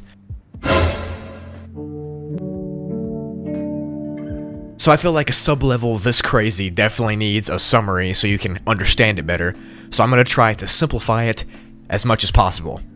Sub-level 8.1 is somehow barely connected and fused to level 8 through a weird distorted area called Layer 2. Level 8.1 has a bunch of paths that cut through bedrock with walls and ceilings, and there's really weird audio and physical distortions that occur. Layer 2 also has these weird distortions, but they're way louder and more intense, and Layer 2 is darker than level 8.1, and both areas are extremely unstable.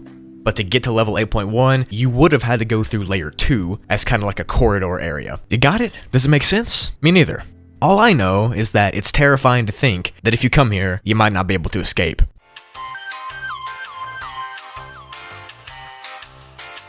So if you remember way back in the day, there was a level called the Crimson Forest. Now, I actually featured this level in the first Safest Backrooms level video on the channel, which you can still see, but since then, it has seemingly disappeared. And this new level 9.1 might be what's left of it. This level entry starts out with a little audio log that says, quote, did a quick write-up of that new crater thingy where those funky fields used to be at. So yeah, those funky fields might just be referring to the Crimson Fields, which were near the Crimson Forest, perhaps. Backrooms level 9.1 is classified as a class pending, and it doesn't have a determined safety, and there hasn't been any entities found either. Not much is known about it. The level itself is a sub-level of the normal level 9, which I've made a full video on, if you're interested in checking that out. But the area looks like a huge impact crater, like the ones that a meteor would make. The crater itself is around 20 kilometers wide, or around 12 miles, and it seems to be completely barren. Like there's no grass, no trees, water, or any vegetation of any kind. There's quite literally nothing that points to life here, which almost makes it seem like some sort of extinction event might have happened. Maybe a catastrophe of some sort. Maybe. There's no day or night cycle either, which means the sun is constantly above you in the sky. It doesn't say what the temperature is, but I'd say if the sun's always above you, then it's gonna be pretty warm. Now, the reason this level is called level 9.1, just like the Crimson Forest used to be called that, is because the way the Wanderer that no-clipped here got here is literally almost the same way that the Crimson Forest used to be accessed. So the main theory as of right now is that this crater is the last remnants of the old Crimson Forest. But it's just that, a theory. There's no concrete evidence that this is where the Crimson Field and Forest used to be, just a bunch of speculation. And it could be just a massive coincidence that it's accessed the same way as the old Crimson Forest was. Who knows? To enter this huge barren crater, you have to walk away from the main streets in level 9, like as far out as you can, and then you'll be sent here. The grass of level 9 will start to slowly transform into rocky sand and dirt, and then it'll eventually go from darkness, that level 9 is in, to the light, which level 9.1, this level is in. To exit the level,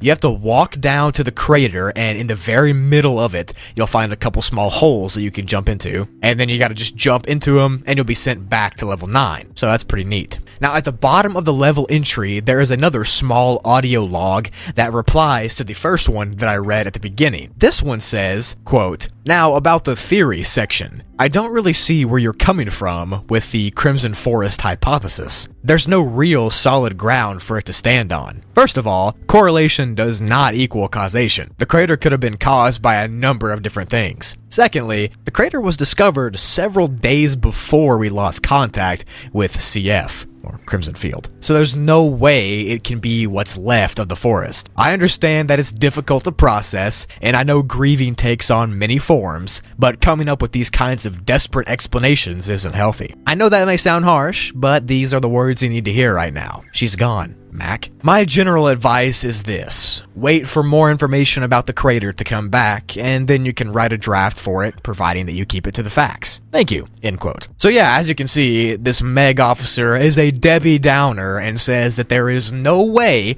that this crater is what's left of the Crimson Forest. But what does he know? The Meg officer also says that this area was found just a few days before all contact was lost from the Crimson Forest, which is pretty interesting if you ask me. Now, Meg says this isn't what destroyed the famous Crimson Forest, but that still leaves a huge question unanswered to me. What happened to the Crimson Field and Forest and the hundreds of people living in it? They couldn't have just vanished.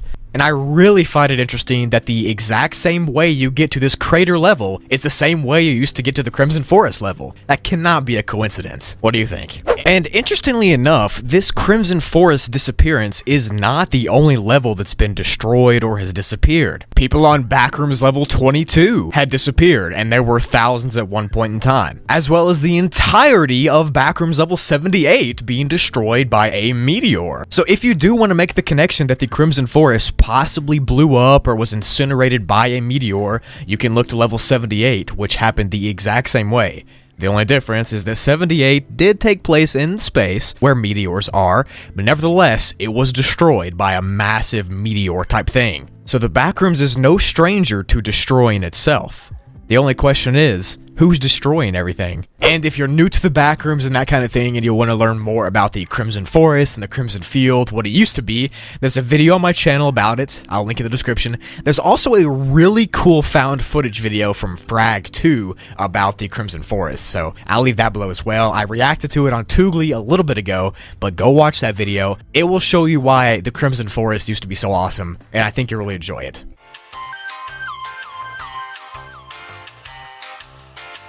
Backrooms level 11.3, or the Red Light District, is classified as a class 5 difficulty and is very unsafe and unsecure, and it is infested with entities. But not the normal ones. I'll tell you about it in a few minutes. But it's always good when a level starts out that way, isn't it? This level is a dark and sinister and cryptic, corrupt cityscape that's thought to be located somewhere near the regular level 11. The level itself looks like a huge city with a creepy red glow coming from the sky. Even the actual air itself in this level is toxic, and it can lead to visual and audio hallucinations. The middle of the city has tall skyscrapers and bridges, and the outside of the city has warehouses and apartment buildings and other private areas. all of which are abandoned. And the deeper you go into the level, the denser and more convoluted and confusing the concrete maze of buildings becomes. And this maze of buildings can be extremely confusing because, the air is toxic and the streets are like a maze and entities are swarming you. All this adds up to a pretty confusing level. But trust me when I say that it gets worse. The weather and the temperature of this level can range anywhere from being sweaty and muggy to being freezing and snowing in just a few minutes. That's right, it can go from literally 100 degrees to like 20 degrees. During the snowstorms and heat waves, there is sometimes red lightning that strikes in the distance over the city. This sudden change in weather and the lightning can also be very dangerous if you stay out in it for too long. Now, so far, every building that's been searched into has been completely empty and barren, almost like it's been picked through already before, so no one knows if there was once any people living here, or if it's just been taken over by others already. But as far as we know, the level just got discovered. So, now as I said in the beginning, this level is infested with entities, but it's mainly just one single entity called the Servants. Now, these Servants are semi-humanoid creatures that have ashy dark skin with red colored eyes. They seem to have some kind of social class system where some are dressed better than others and some are less aggressive than others, some live in better buildings than others, but the Servants are called the Servants because they serve a more powerful race of entity called the Ambassadors, which I'm gonna make an entire entity short on, but pretty much the Ambassadors are these sentient floating alien-like cubes that are very, very old and smart, and they can control things in very strange ways. Like, these things go deep into the history of the Backrooms, and they seem to have been there since the existence of it, and they control these servant entities here. Most of the servants here are not instantly aggressive when they see a person, but if you get in their way or you make them mad or something, then yeah, they're gonna get mad, and they're probably gonna chase you. And when they do get angry, they will try to lure you or chase you and corner you into a dark alleyway and trap you there. And when you're stuck in this alleyway, they use your fear and your paranoia to harm you into being so scared that you can't move. And once you're that scared, they'll then attack and they'll restrain you. But they won't fully unalive you. In fact, they will take you somewhere alive. No one knows where it is, but the wiki.entry literally says, quote, "Do not be taken alive," end quote. Maybe they take humans and transform them into whatever they are, or something like that. Either way, it's pretty terrifying to think what they do to people who they capture. There's a recovered audio log on the entry that might give some clues onto what the servants do with people, or what they even are, so go check that out if you're interested. It's pretty cool. And in the audio, there is an ambassador entity that talks to the person, and it says, you have two options. You can pledge loyalty and serve, or you can try to resist and be enslaved as a mindless tool for eternity. So I'm pretty sure I was right about them capturing humans. It seems like the ambassadors capture people and turn them into these servants to do their bidding for them. It's pretty creepy stuff. It's kind of like Doomsday in a way. There's also been really weird books found in this level that talk about a huge thing called the Red Capital, which apparently is a red rot type of substance that is a curse to all upcoming civilizations. The books also talk a lot about the ancient civilizations of the Backrooms and the people that have been here forever, and they show pictures of very weird architecture and people worshipping the ambassadors, just a ton of really weird, creepy, cryptic stuff. The ambassador cube entities I mentioned earlier seem to go to this one specific building deep into the maze of skyscrapers here. The building has been nicknamed the Embassy, and it's heavily defended by servants, so no one knows what goes on inside of it. All that's known is that a weird hum comes out of it. So this is the Backrooms. None of it makes sense, and that's exactly why it's amazing. To enter this level, you can come from level 11, the regular one, by walking to the outskirts of the city and no-clipping into a dark alleyway. Or you can find anything that's a little more red than normal in level 11 and no-clip through it. To exit, you have to run as far away from the center of the city as possible until you find some sort of bridge that goes over the water. And these bridges are said to lead back to the regular level 11, but there are tons of servants guarding them, so good luck!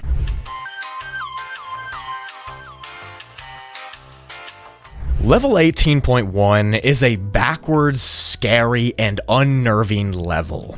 The first sentence of the page describes it as the antithesis to all that is beloved and treasured. So that is a crazy way to start off a level, so let's just see what goes on after. 18.1 takes the appearance of one of your fond memories, but then it goes and corrupts that memory and turns its appearance into an abomination. A nightmare, if you will. I'll explain fully how that happens throughout this video, but let's just start from the beginning. When you get sent to level 18.1, you'll be entered into a beautiful and surreal environment made up of your most fond memories. At first, the level could take place in your house, in your old school, in an old playground, in the woods that you used to play in as a child. Everything in this level looks like a dreamscape. There's these vibrant colors and these bright, blurry light bursts. This entire level feels like it's a hallucinogen, like you're going crazy or you're tripping on something. Essentially, it kind of feels like those Dreamcore pictures, but with a fully explorable environment. The sky above these scenes that you'll get sent back to is always blue and always has big, white, puffy clouds. It's all very staticky and dreamlike. And each of the locations that are in this level are combined together in decently unnatural ways. Like if you have memories of a bowling alley and a school and a playground, all three, they'll be merged together. Like you could walk out of the bowling alley and then walk out the front door of your school and be at the playground. That's how this level is formed. Walking through these memories will be very similar at first to the normal level 18. In fact, you probably won't even realize that you're in a sub-level. You won't think anything's wrong until a shift happens in front of you. You see, you'll be walking around these liminal and dreamy places with these vibrancies and these lifelike features, and then you'll see the surroundings in this level start to grow dark and lose all the color and vibrancy they just had. The sun and the blue sky will turn into a moon and a dark sky, and this awful, horrible feeling of dread will creep up on you into a sense of paranoia. The environments you're exploring will get less and less light, and the light bulbs and the sun and all that light will just go away, and you'll almost be completely blind in the level. You'll feel like something is sniffing around you, something is touching you, something is everywhere, but you can't see it. All these scenes that you just explored will have nothing in it that you recognize. It'll all be dark and dangerous places. They'll still look vaguely familiar, but you know deep down that it's not your memory. These places will then begin to show you your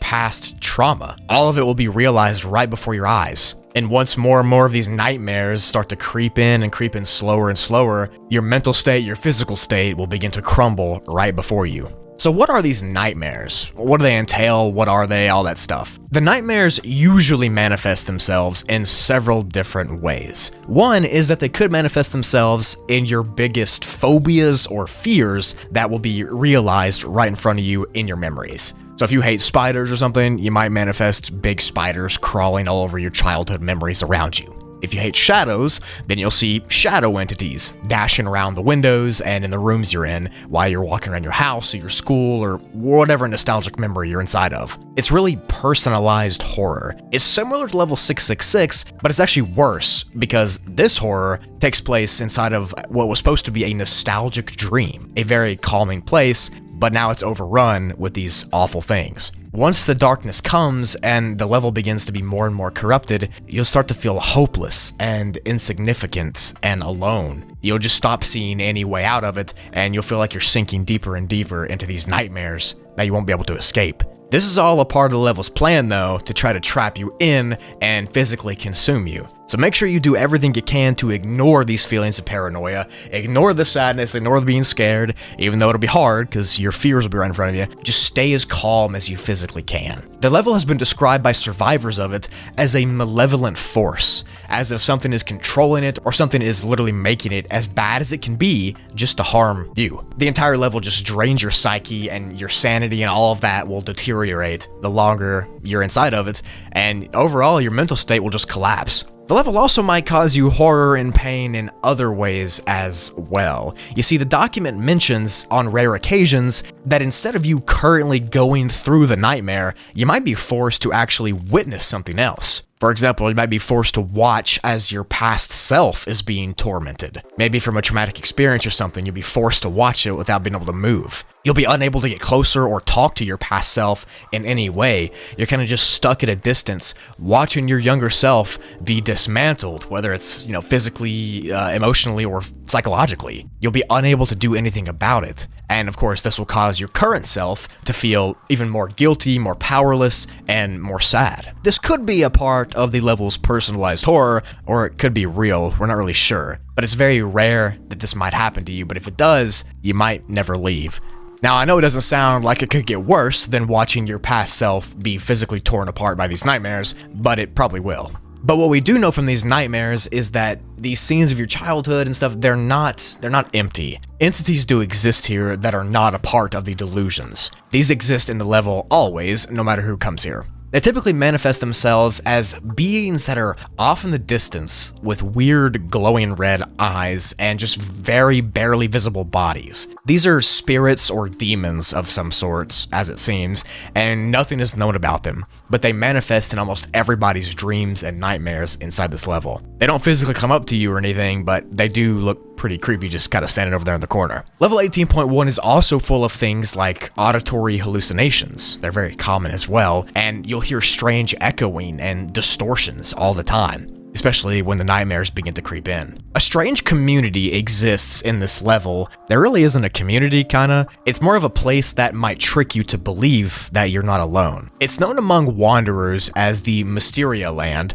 and it pretty much takes the appearance of a place that you used to meet with your friends, like a playground, a gym, a pool house, a tree house, anything like that. This location will make itself known in the level, and it'll make you believe that you're with those friends again. But you won't know it, of course, because it's actually a trick, your friends aren't there. But the level is trying to convince you that you're back with your childhood friends at that place. So do not stay in that location for long, do not interact, whatever you see inside of it. It is not your friends, it is not your family. I repeat, it is not them at all. It is something dark, it is something mysterious, imitating them. To enter this level, you just have to travel too deeply into a memory from level 18 and never leave or escape it. This will trigger your launch into this nightmare, and then you have to go through what I just described. To exit, the level page says you'll hear a really disembodied voice calling to you from afar away, and this will lead you back home. And apparently, that text home is hyperlinked to level 200, which is a horrifying level in and of itself. So I'm not really sure how you would survive this level at all, or if you can. Maybe you just gotta get lucky, I don't know. But yeah, that was level 18.1. It's pretty much just a nightmare that creeps up on you for trying to stay too long in the memories of level 18. Level 18 is all about the happiness and the nostalgia and the liminality of your childhood, so I can see why you might want to stay there for too long. But if you do that, it'll eventually get corrupted, and these awful things will start to happen to you. Your biggest fears, your phobias, these horrifying environments will form. What's supposed to be nice and calm from your memories will just decay, and you'll decay along with it if you don't get out in time. The first secret sublevel of the pool rooms is called level 37.3, or Forest Luxury. This level is located between 37 and 38, obviously, that's why it's called a sublevel. You can get to the sublevel by wandering into the pool rooms until you find a modern looking house. Now this house will look like it actually belongs in the pool rooms, because it kind of blends in, it has the same tile on the outside and that kind of stuff, but if you open the door to it and you walk into it, you'll be sent to the sublevel area, which itself is classified as a class 1 difficulty. So it's pretty safe. And it's split into two different parts. The interior, or the inside of the house, and the exterior, the front and backyards. The interior of the house looks like a nice modern house. New appliances, new decorations, and it smells like air freshener. There are actually bedrooms here in this house, and all the rooms are furnished with decorations and amenities, like tables, chairs, beds, mattresses, blankets, all that stuff. And you can actually sleep in the bedrooms, and it's recommended to because they're comfortable, apparently. The exterior part of the area is the front and backyard, like I said, and also the porch area. This is a big difference from how the main part of the pool rooms looks, because there's grass here, and there's water in the pool rooms. So you actually might be happy to stumble upon this sublevel, so you don't have to keep swimming. It's kind of like a good resting area. The porch is made of white bricks, and there's actually a big garage door next to it. And it took Meg a bunch of tries to get into it, and when they did, they found a ton of supplies stashed away, like almond water, food, and other stuff. And weirdly, there was a note there that said, quote, "Good job on opening the garage door. I didn't expect anyone to open it." So here's some rewards. Now, after all the supplies were searched, the door itself was looked at thoroughly by Meg's scientists, and it turns out that it's made out of titanium, which is extremely strong, and overdoing it for a garage door, so no one knows why the garage door was so thick and strong. There's also a pool in the house's backyard that gets deeper and deeper the further you go down through it. It's actually thought that the water might take you back to the main pool room's level, but that's not confirmed right now. In this little area, there's actually a couple of friendly colonies that permanently live here, and they kind of treat it like an oasis, because it kind of is, it's a land amidst all the water. You can enter this sublevel by finding that modern house in the pool rooms and walking through the door, or you can exit by walking out past the front yard of the house, and that'll send you back to the main part of level 37. So that was the first secret sublevel of the pool rooms. Now it's time for the second one, which is sublevel 37.5, or the pool of the hotel. It's classified as a class 0 and is the safest area throughout all of the pool room's domain. It's got the lowest classification ranking. But an interesting thing is that it's not exactly known where the level is. It's somewhere between level 5 and 37, we know that for a fact, but it's thought to be right after the pool room's main level. The level itself is a tiny-ish pool area at the bottom of a slide. The pool itself looks really similar to the pool rooms with the tile and stuff, but inside of this pool's water is fish. Interesting. And this area can only be gotten to by going down that slide to get here.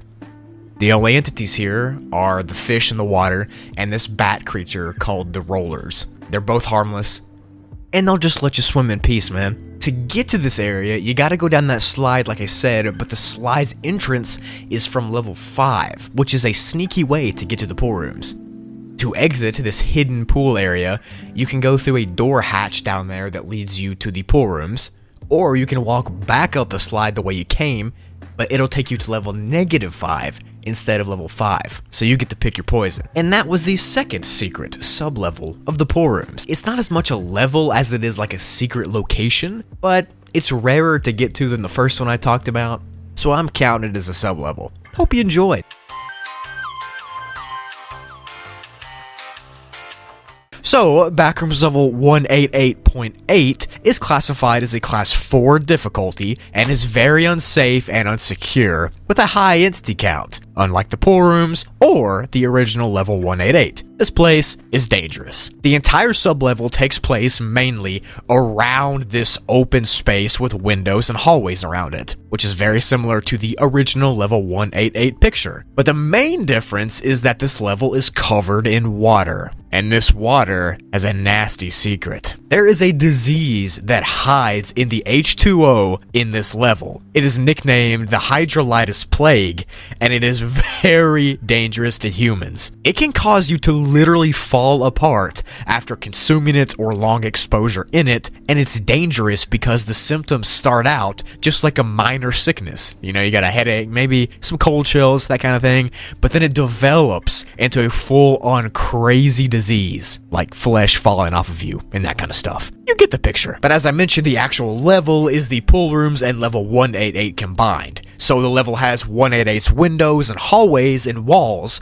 with the pool room's tile texture on it and the water of the pool rooms as well. Now the floor throughout this sublevel is either fully covered in water or it's partially covered in the water. And the places that are partially covered are very slippery, which makes them still dangerous because you could fall and hurt yourself or something. And then the places that are fully covered in water have the disease in them. So everywhere is dangerous. And just like both of its main levels, this sublevel has a labyrinth of hallways that surround it. And it is in these hallways where you're gonna have to be really careful because there are a ton of doors throughout all of them. And these are not just normal doors, they're entities. And if you haven't heard of what these things are, I'll explain real quick. Doors are living creatures that disguise themselves as rooms with fake opening doorways. Now these entities leave their doors cracked open so people will walk into them. And once someone does walk into them, they'll notice that they're inside of a creature. That's right, the entire room is a fleshy and muscular, nasty mouth. And that's when the acid starts to come out of this thing's tongue. Then you'll be digested. So, yeah, don't go through any doors on this sublevel. On top of door entities,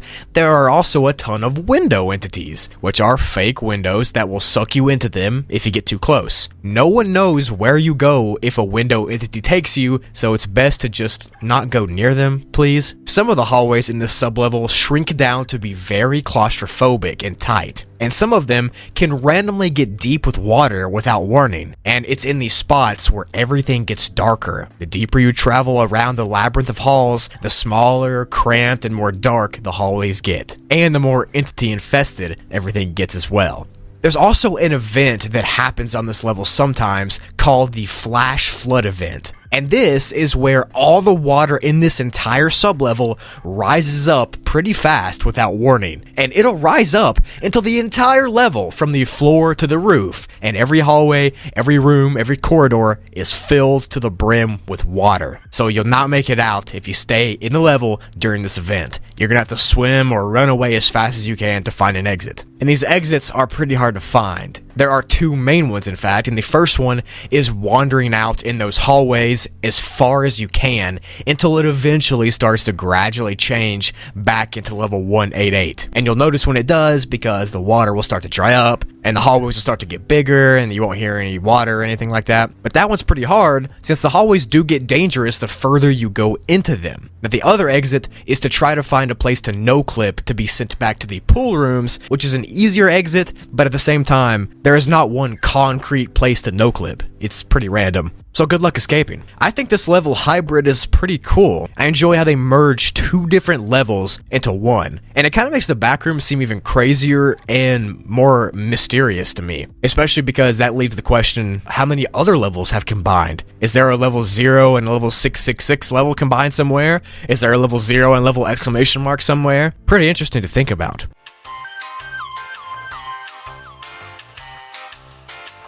So this level is classified as a class 5 difficulty and is unsafe and unsecure. Not a shocker there. If you want to see my full pool rooms explanation, which is the original level, I'll leave it linked below for anybody who's interested. But if you've already seen that, this level seems to be pretty similar to that one, but at the same time, also very different. The level physically looks like a series of detailed and intricate hallways. Some of the hallways are filled with a red, watery looking substance, which isn't red water by the way, but not all of them are filled up. This level's layout is more volatile and dangerous than the regular old pool rooms, and it's because at any time the floor could just stop, or there could be a huge drop down, or there could be a huge hallway that shrinks to really small sizes and causes everything to get claustrophobic, or a wall could form and the path just ends. It's all really just up to change. But by a long shot, that is not the worst part of this level, because the walls and the floors of this level are also dangerous because they're really abrasive to the touch. Kind of like sandpaper, and they seem to be made out of some kind of spiky, rough material. They could shred your shoe sole, or they could hurt your hands or knees if you scrape against it, so just be careful, alright? So just like the pool rooms, this level is covered in water in some spots. But, like I said, this isn't just any regular old water or almond water, it's actually liquid pain. Shocker, I'm sure you could tell what it was from the beginning, but it's liquid pain. However, it doesn't just stop there, because this is a specific type of liquid pain that's even more acidic and corrosive and toxic to the touch than the normal kind is, which means that these pools are pretty much filled up with toxic waste that can melt anything almost instantly, even bones. The only way to counteract this effect, if you were to touch this water or anything like that, is to pour almond water directly on it, and hope it works. If you fully fall into a pool, I gotta say, it's probably over for you. But now it's time to talk about why this level is called the Fleshpools, and I don't think YouTube will be too happy about this, so I'm just gonna go ahead and explain it in the least gruesome way possible. The pools in the water areas of this level are constantly making a loud ripping and tearing noise when they splash around, and inside of the water is chunks of meat. Just regular old meat, YouTube. But the meat floating around kind of makes the water like a giant meat soup. Just regular old meat soup, YouTube. So yeah, that's pretty much it. That's where the Fleshrooms gets their name from. There's meat in the water. And I'm sure you can infer what kind of meat that is. And it's nasty, to say the least. Now, as I said earlier, the level's paths are extremely dangerous because there's random drop-offs or walls or whatnot. But it seems that the main problem is the islands that you can spawn in or on this level. And these islands are obviously surrounded fully by liquid pain on all sides. Now, stuff like this will make you have to parkour your way around from dry spot to dry spot so you don't touch any of the meat soup below you, and whatever you do, don't touch it. You'll see what happens later, but it's bad. The actual time of day changes on this level randomly between dark and light. And it stays dark or light anywhere from a couple of hours to several days. So it's all random, you can't pinpoint it. But you can guess what happens during these stages. When it's dark, there's no light coming through the windows, and you won't be able to see anything without a flashlight. This is also when more entities come out, but again, more on that later. And when the level is light time, you'll be able to see like normal, and the entities won't be as crazy. However, when it is light time, you'll still be able to see the liquid pain meat soup below you. Alright, so there are two main types of entities here, and they're both seemingly unique to the level. They hide in the dark, shadowy areas of these infinite liquid pain pools, and the first one is called the drippers, which are just grotesque masses of flesh that are roughly shaped like a human, but they're not human. They constantly undulate and morph and wiggle. It's gross, but they kind of look like those mind flayer creatures from Stranger Things, if you've ever seen that. But they're also relatively not the brightest, kind of dumb actually, and they can be outsmarted if you can try to escape them. And guess what? These drippers are formed by the meat stew that you're walking over. That's right, the liquid pain with meat chunks in it forms together to make these entities. Nice. The second and last entity is a second variant of the partygoer entity, and these versions seem to be more aggressive than the regular ones, and they hunt by using a sneak attack method and hiding in the shadows and trying to jump out and pushing you into the liquid pain pools. That's fun, isn't it? Nothing like seeing a giant red and yellow thing running at you and just shoving you into a liquid pool of acid. Love to see it. To enter this level, for whatever insane reason you have, you can go through a small cramped hole in the pool rooms level, and to exit, you can no-clip through a low window to be sent to level 338. So yeah, look for that low window as soon as you can, that way you don't become part of the meat soup. Just regular old meat soup, am I right? The Intoxicated Pools. This level is classified as a Class 3 survival difficulty and is generally unsafe and unsecure due to a hazardous environment.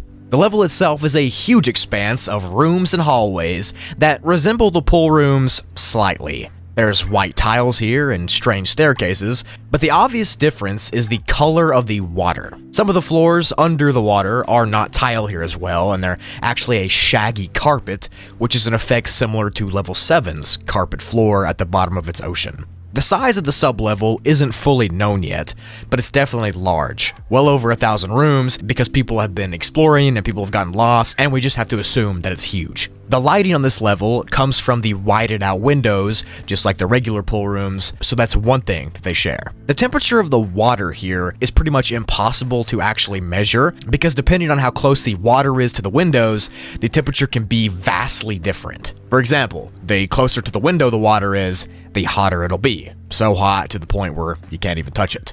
And the further away, the more freezing cold it'll be. Now, the water in this level is not actually regular water or almond water, and that's why I did air quotes that you couldn't see, because this is actually thicker and slimier than both of those. It also can't freeze or boil, despite some of it being blisteringly cold and blisteringly hot. The water itself is also a dark lilac color, and it's been described as a purple goo. It's almost like liquidy jello in consistency. The feeling of this goo is very uncomfortable, and it's just not very good to touch, and many wanderers have reported getting goosebumps and just feeling very uneasy while being inside of it. It just doesn't feel right. The water is also full of several types of pathogens that carry all sorts of disease and sickness to those who touch it. especially those who fall in or accidentally dunk their head underwater. Because if you do that, the pathogens will go in your nose or ears and get to your brain and respiratory system, causing you to have a hard time breathing and other illnesses as well. In some areas, there are also pieces of fungus and moss that are floating on the surface of this jello water, and it's thought that this fungus and then the pathogens are connected together somehow, and that the purple color of the water has something else to do with it as well. Some have also reported strange psychological effects, like wanting to jump into the water, or feeling really dizzy or obsessed with staying inside of the purple water here. People who do that stuff typically aren't seen again, so don't do that stuff. Many times people will begin to feel obsessed and venture deeper into the sub-level, wanting to get into the water, and once they do, no one ever sees them again. To enter this level, you can no-clip on level 58 to have a chance, or you can cause an accident, whatever that means, on level 96 to be sent here as well. And to exit, you have to be very careful because no-clipping is thought to take you directly to the void level. So no clipping here, which of course, if you don't know what the void is, it's pretty much a death sentence. It'll keep you trapped in an infinite dark area forever. So the way that you need to escape is you need to find a dark, small, and empty hallway and walk through it until you get to the next level, level 871. Now this is the only way you can make it out of the level alive, so unless you find that hallway, you'll be swimming in purple goo forever, and perhaps being absorbed by this purple goo. I mean, it does do weird things to people, so I don't know.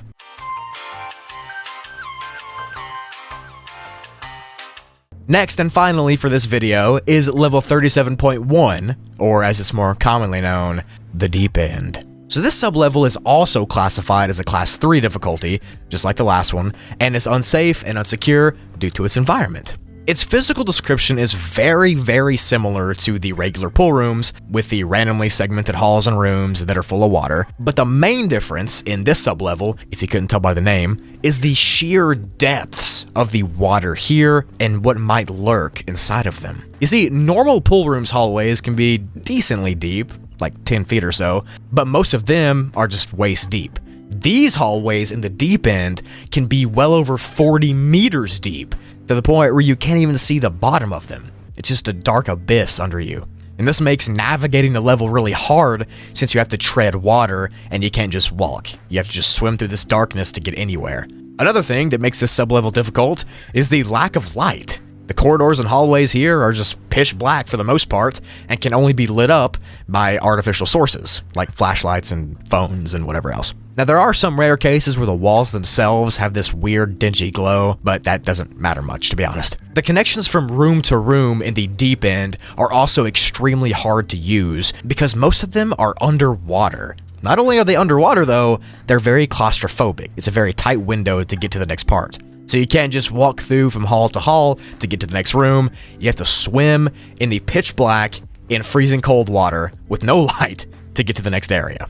The level is also not well maintained and clean like the pool rooms is. The regular pool rooms keeps this shiny surface and really sunny, vibrant vibe, and there's no dirt that ever shows. But the tiles and everything here on this level are gross. The water is darker and murky, almost green in some areas, and the air is musty and stale. And it's just a very cold, unpleasant place to find yourself stuck in. The structure and layout of the level can also change very fast while you're exploring, sometimes resulting in very confusing and twisted structures and weird hallways that never end. This is due to non-Euclidean geometry, which is just the icing on the cake for this amazingly dangerous level. I mean, I guess it wasn't dangerous enough that it's dark, you can't see anything, and you're stuck in water. I guess they just had to make it, non-Euclidean as well. Thanks, Backrooms. As far as entities go, there aren't really any that permanently live here. There's only been a few facelings that have been seen wading through deeper waters far into the level, which is actually pretty scary, and it's actually unknown how they got there, but whatever. There's also been some instances of the hydrolytis plague virus, which of course is a very dangerous virus that lurks in water in the backrooms,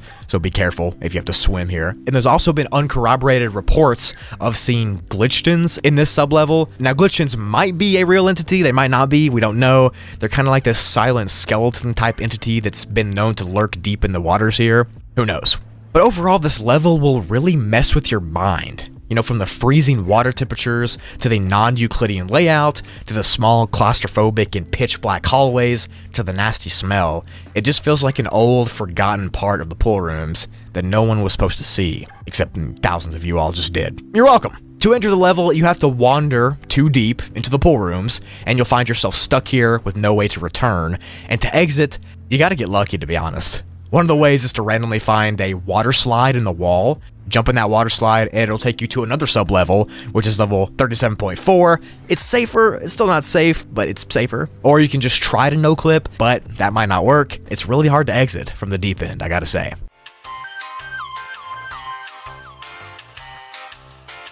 So Backrooms level -! is classified as a class 3 and is still unsafe and unsecure, but instead of being infested with entities, it's actually got a low entity count. Now this level is named actually the Reversed Hospital, and it looks like a long blue hallway with bright blue lights in the roof. The hallway itself is around 12 miles long, or 20 kilometers, so it's actually a little longer than level Run for Your Life. But that's not a huge problem, since you don't have terrifying monsters chasing you. Now along both the left and the right sides of the hallway, there are doorways. Most of them are locked, but occasionally you'll run across one that's not locked and it's just open. And if you go in there, you'll see a very liminal looking hospital room. These rooms are said to look just like ones you'd see in real life in a doctor's office or a hospital, and they've got beds and couches and sometimes even TVs, but they actually don't have any medical equipment, which is pretty strange. Now in some of the rooms there are actually windows on the opposite sides of the wall from the doorway,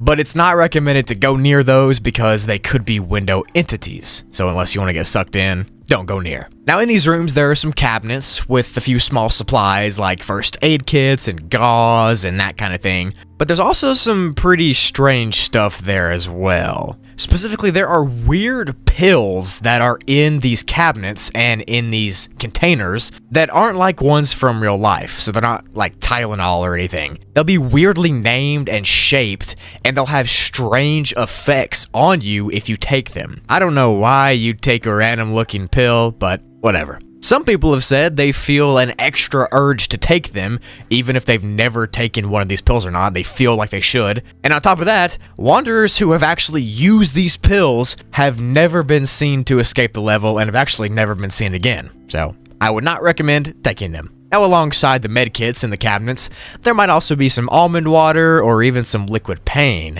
And there's even a chance to find cashew water and royal rations. So pretty much as long as you play it cool, you're gonna be fine in these rooms. Just don't drink liquid pain and don't take mystery pills. Now adult facelings are pretty common on this level, but they don't just wander around randomly like most facelings. They're actually dressed up in doctors and nurses outfits, and they walk around kind of like they're in a real hospital. And when they're in this state, they're not dangerous at all. They're literally so docile and friendly that you could probably just punch one of them and they wouldn't do anything, but there's still something dangerous about them. Even when they're being nice, they still try to bring those mystery pills that I just talked about to you. Any person they see, they'll bring these pills to, and they'll try to get you to take them. So whatever you do, whatever you gotta do, just ignore them. Do not take them. But these facelings aren't just running around like doctors all day though, because there's actually an event that happens on this level that I'll talk about in a second where it can actually get pretty dangerous. Not as dangerous as the main level ! But still, pretty deadly. When you first get to this level, you'll get a sense of peace, and you'll feel really safe, to be honest. Like nothing could get you. You'll actually be the only person on this level when you're here, just like the main part of level ! Because only one person can be here at a time. But the level isn't just sunshine and rainbows, and I'll get into that now. For example, any communications like radios and Wi-Fi and that kind of thing, none of it works here. Like, no technology at all will work in this level. Also, parts of the ceiling are falling down and decaying, and some of the tiles above you could just fall on your head, so watch out for that. But none of that compares to the event that happens here called the blackout, which is pretty much where all the lights randomly shut off. Now this blackout effect actually happens on other Backrooms levels as well, like level 33. It's unknown why it happens, but it could mean that the Backrooms are tied to the same power source or something like that. Who knows? We haven't even documented it yet. But anyways, the lights will just randomly shut off, and the facelings that were nice earlier will start chasing you and being super aggressive. On top of that, if you're in one of those hospital rooms that I talked about, the door will shut, and it'll lock you in there until the blackout ends. Outside of the rooms, the facelings will start to become aggressive and start chasing you,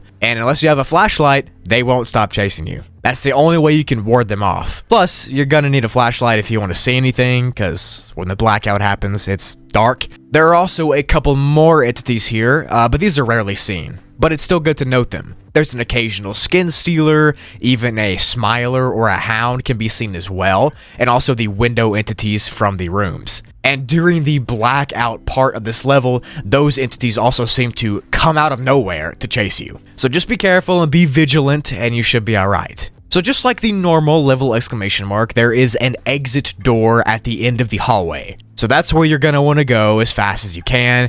Don't dilly-dally around, don't waste any time. Walk the length of the hallway to get to the end. There are other exits, however, like you can no-clip into a door to be sent to level exclamation mark, which would be terrible. And sometimes you can no-clip through the floor itself to be sent to level 11, which is a pretty good way to go, to be honest. Now, if you go through the exit door at the end of the hallway, you'll just be sent to a random level. However, most people have claimed that you'll be sent to only a safe level. That's not confirmed, but that's what people think. Now, to enter this level, there's a chance you can go through the exit door on the regular level exclamation mark to be sent here, or you can run saveme.exe on a computer in the end's library to be sent here. So yeah. This is a blue light hospital hallway type area that's pretty safe until all the lights go out and entities start chasing you. It's like a slightly more safe version of the normal level exclamation mark with its own unique dangers, like the random medicine and the facelings and the window entities. Pretty cool. Let me know what you thought of it down below. So this level is classified as a class variable difficulty, which means that its safety and stableness changes depending on where you go inside the level.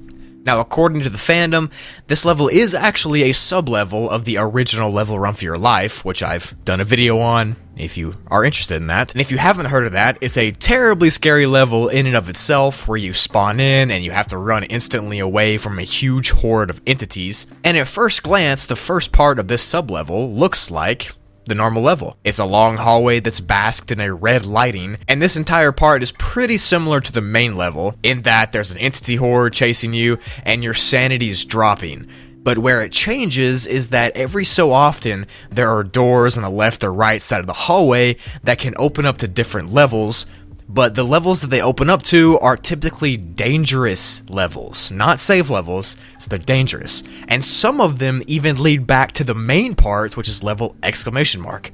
So unless you want to go back to the main level and do this entire running thing again, it's not recommended to try any of these exits. So I'm sure you're asking yourself, what does this sub-level do that sets it apart from the main level? Well, the main thing is there are extra steps and extra dangerous things that can happen to you here. There are random liquid pain puddles that you can step in, and there are some carpeted sections of the hallways that have poisonous carpet fluid inside of them. And if you lose your shoes or you walk through these areas with your bare feet or socks on, that might be it for you. Because if your feet touch liquid pain or this carpet fluid, then the pain will be worse than unaliving itself. So that just adds on to the difficulty on top of the entity horde chasing you. There is one pretty cool thing about this level though, and is that if you run for a really long time, like 10 plus miles on this level, then you might find a staircase that goes up, and if you go up that staircase, you might get to the promised land, which is a thought to be exit of the backrooms itself, but it's not confirmed if it is. Some people are really thinking that it is, and I've done a video explaining all of that, so go check that out if you haven't. But if you find this staircase, I would recommend 10 out of 10 going to that staircase just to find the exit. It's worth it to me to try it. As you know, the main level exclamation mark isn't too long, only a few miles, but this sub-level is way longer and more confusing to run through. The good news is that there's these anomalous blue hallways scattered randomly throughout the level that can be randomly accessed to people. Now, these don't appear to everybody, and it's really unknown why they even exist, but they're pretty safe and they're a good spot to take a break from running for a second. And like I said, these hallways are blue, and that's how you'll know that you ran into a safe spot. So a basic outline you can use is that a blue hall has a chance to appear every 4.5 miles of running. And these blue hallways are also exits of the level because there's staircases in those that go down, and if you walk to the bottom of those staircases, then you'll be sent to a random level. There are also entities here that are unlike any entities in the back rooms. So that massive entity horde behind you that's going to be chasing you is full of the regular entities like death moths and smilers and hounds and that kind of stuff. But there are also extra entities in this sub-level. And what they do is that their only goal is to cause your sanity to drop. Like, that is their entire reason for existing, is to make your sanity less. So they're in that giant horde of entities, and you can't really get a good look at them because they're just blended in with the entire thing, but you can definitely feel the effects of losing your mind. And if you somehow get sent to this level after the previous run for your life level, then you'll be extra susceptible and more likely to go insane from these entities. But if you couple that liquid pain puddle stuff and the poisonous carpet juice along with this entity horde full of creatures that make your sanity go down, that makes this level even more terrifying than the main level. It's also longer, so you have to run for further. To enter this sub-level, well, there's a 50% chance that you can get stuck here from being in level 2, or you can get here by choosing an unlocked door in the hallway of level exclamation mark, which would absolutely suck because imagine you're already running for your life and you find a door that can open finally, only for it to lead you to a longer red hallway in this level where you also have to run for your life. That'd be terrible. And you can exit the level from one of those blue hallways I talked about, or you can chance opening one of the doors to run past, but as I said earlier, you never know where that's going to lead you. It might be dangerous. Or it might lead you back to level exclamation mark. You can also run to the quote-unquote end of the level to find that staircase that goes upwards to be taken to the promised land. But that would require running for miles and miles, and honestly, I don't think I could do that, so I would just try a door or try to find a blue hallway. I thought this level was pretty cool, and I thought it blended pretty well with the famous level exclamation mark. It's just like it, but it's more dangerous and it's longer. And I like how there are a couple of exits that actually lead back to the main level because you don't really find that oftentimes as sub-levels that are written in the back room, so I like how that stays that way. Anyways, hope you enjoyed it.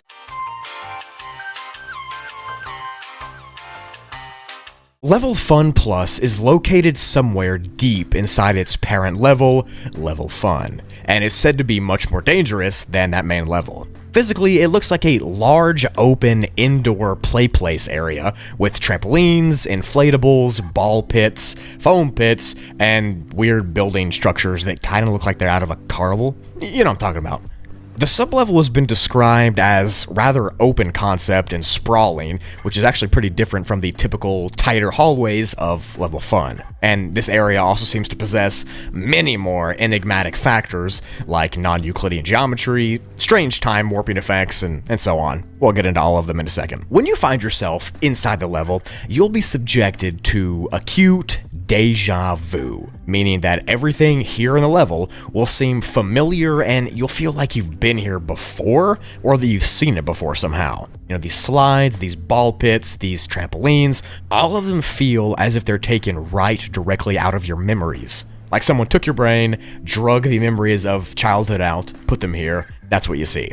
Now, this deja vu poses another problem that you might not think of because it actually makes wanderers feel at ease and comfortable. You'll feel like you're at home because your surroundings seem like they're safe. I mean, to you, it just seems like it's your memories. The slides that are all over the level have also been known to have a few strange quirks. The main one being that they can shift, change, and warp at any given time. And they always change when each wanderer gets on them. So one person will get on them and they'll take the appearance of a slide from that person's memory, and then if another person gets on them, they'll take an appearance from a slide from that person's memory. Yes, it's all very confusing, but you get what I'm saying. But because of this will trick people into thinking these slides are actually safe, when in reality, obviously, they're not safe. They're not.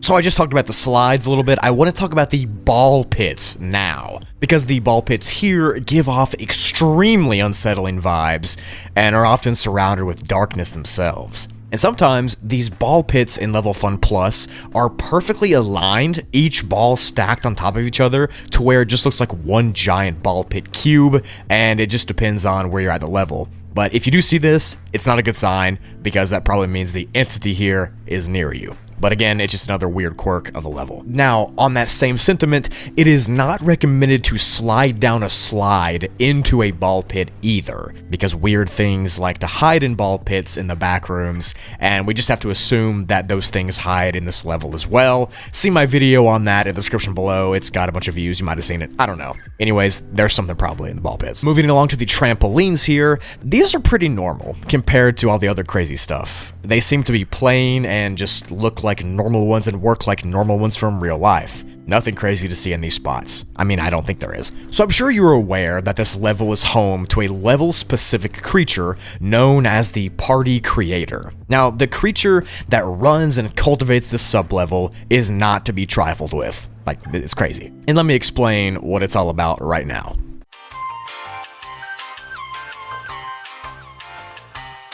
So the party creators are another type of partygoer, but they have some striking differences as well. For one, they have a bluish, purplish hue to them, which is different because the other partygoers are yellow. They also appear to be much bigger than the normal one, and some reports have these things being at twice the size. It just depends. They also have a grotesque red smile carved into their faces, and they have these red spots dabbled all over their skin and body. I think you can guess what these red spots are. I can't say it, or YouTube will slap me in the face, but you know what they are. Anyways, the party creators almost seem to be a godlike being to the regular partygoers. They possess non-Euclidean abilities that most entities just don't have. They don't have access to them. An example of this is the ability to create parts of levels and change the layout of them at a whim. These things can seemingly do that. They seem to also be in control of the partygoers in a way, and according to the Backrooms archive, they exist on a higher level of sentience and existence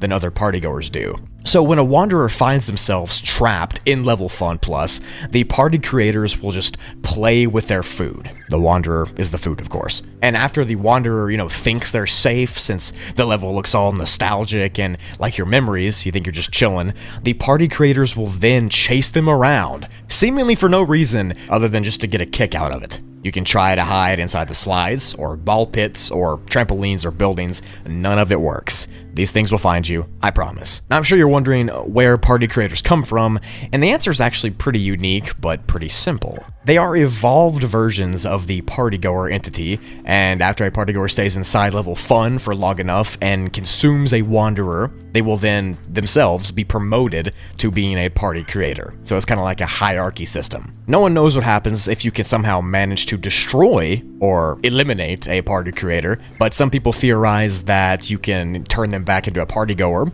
or that they'll disappear to the void, and some people even believe that you can escape the backrooms if you do that. All of these theories, of course, are just theories because no one has made it out of the level to tell the tale. we don't know.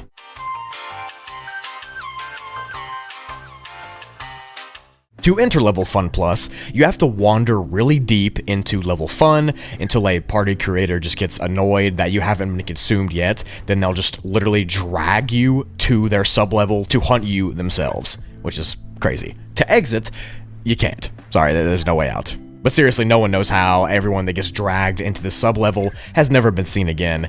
So the leading theory is that you have to let yourself be consumed by a party creator, and it'll somehow let you out, or it might not. That sounds insane. I don't know. But yeah, to summarize, Level Fun Plus is a sub-level deep inside of Level Fun where deja vu, nostalgia, weird environments, strange ball pits, strange party creator entities come together to try to mentally break you down and then consume you. It's that simple.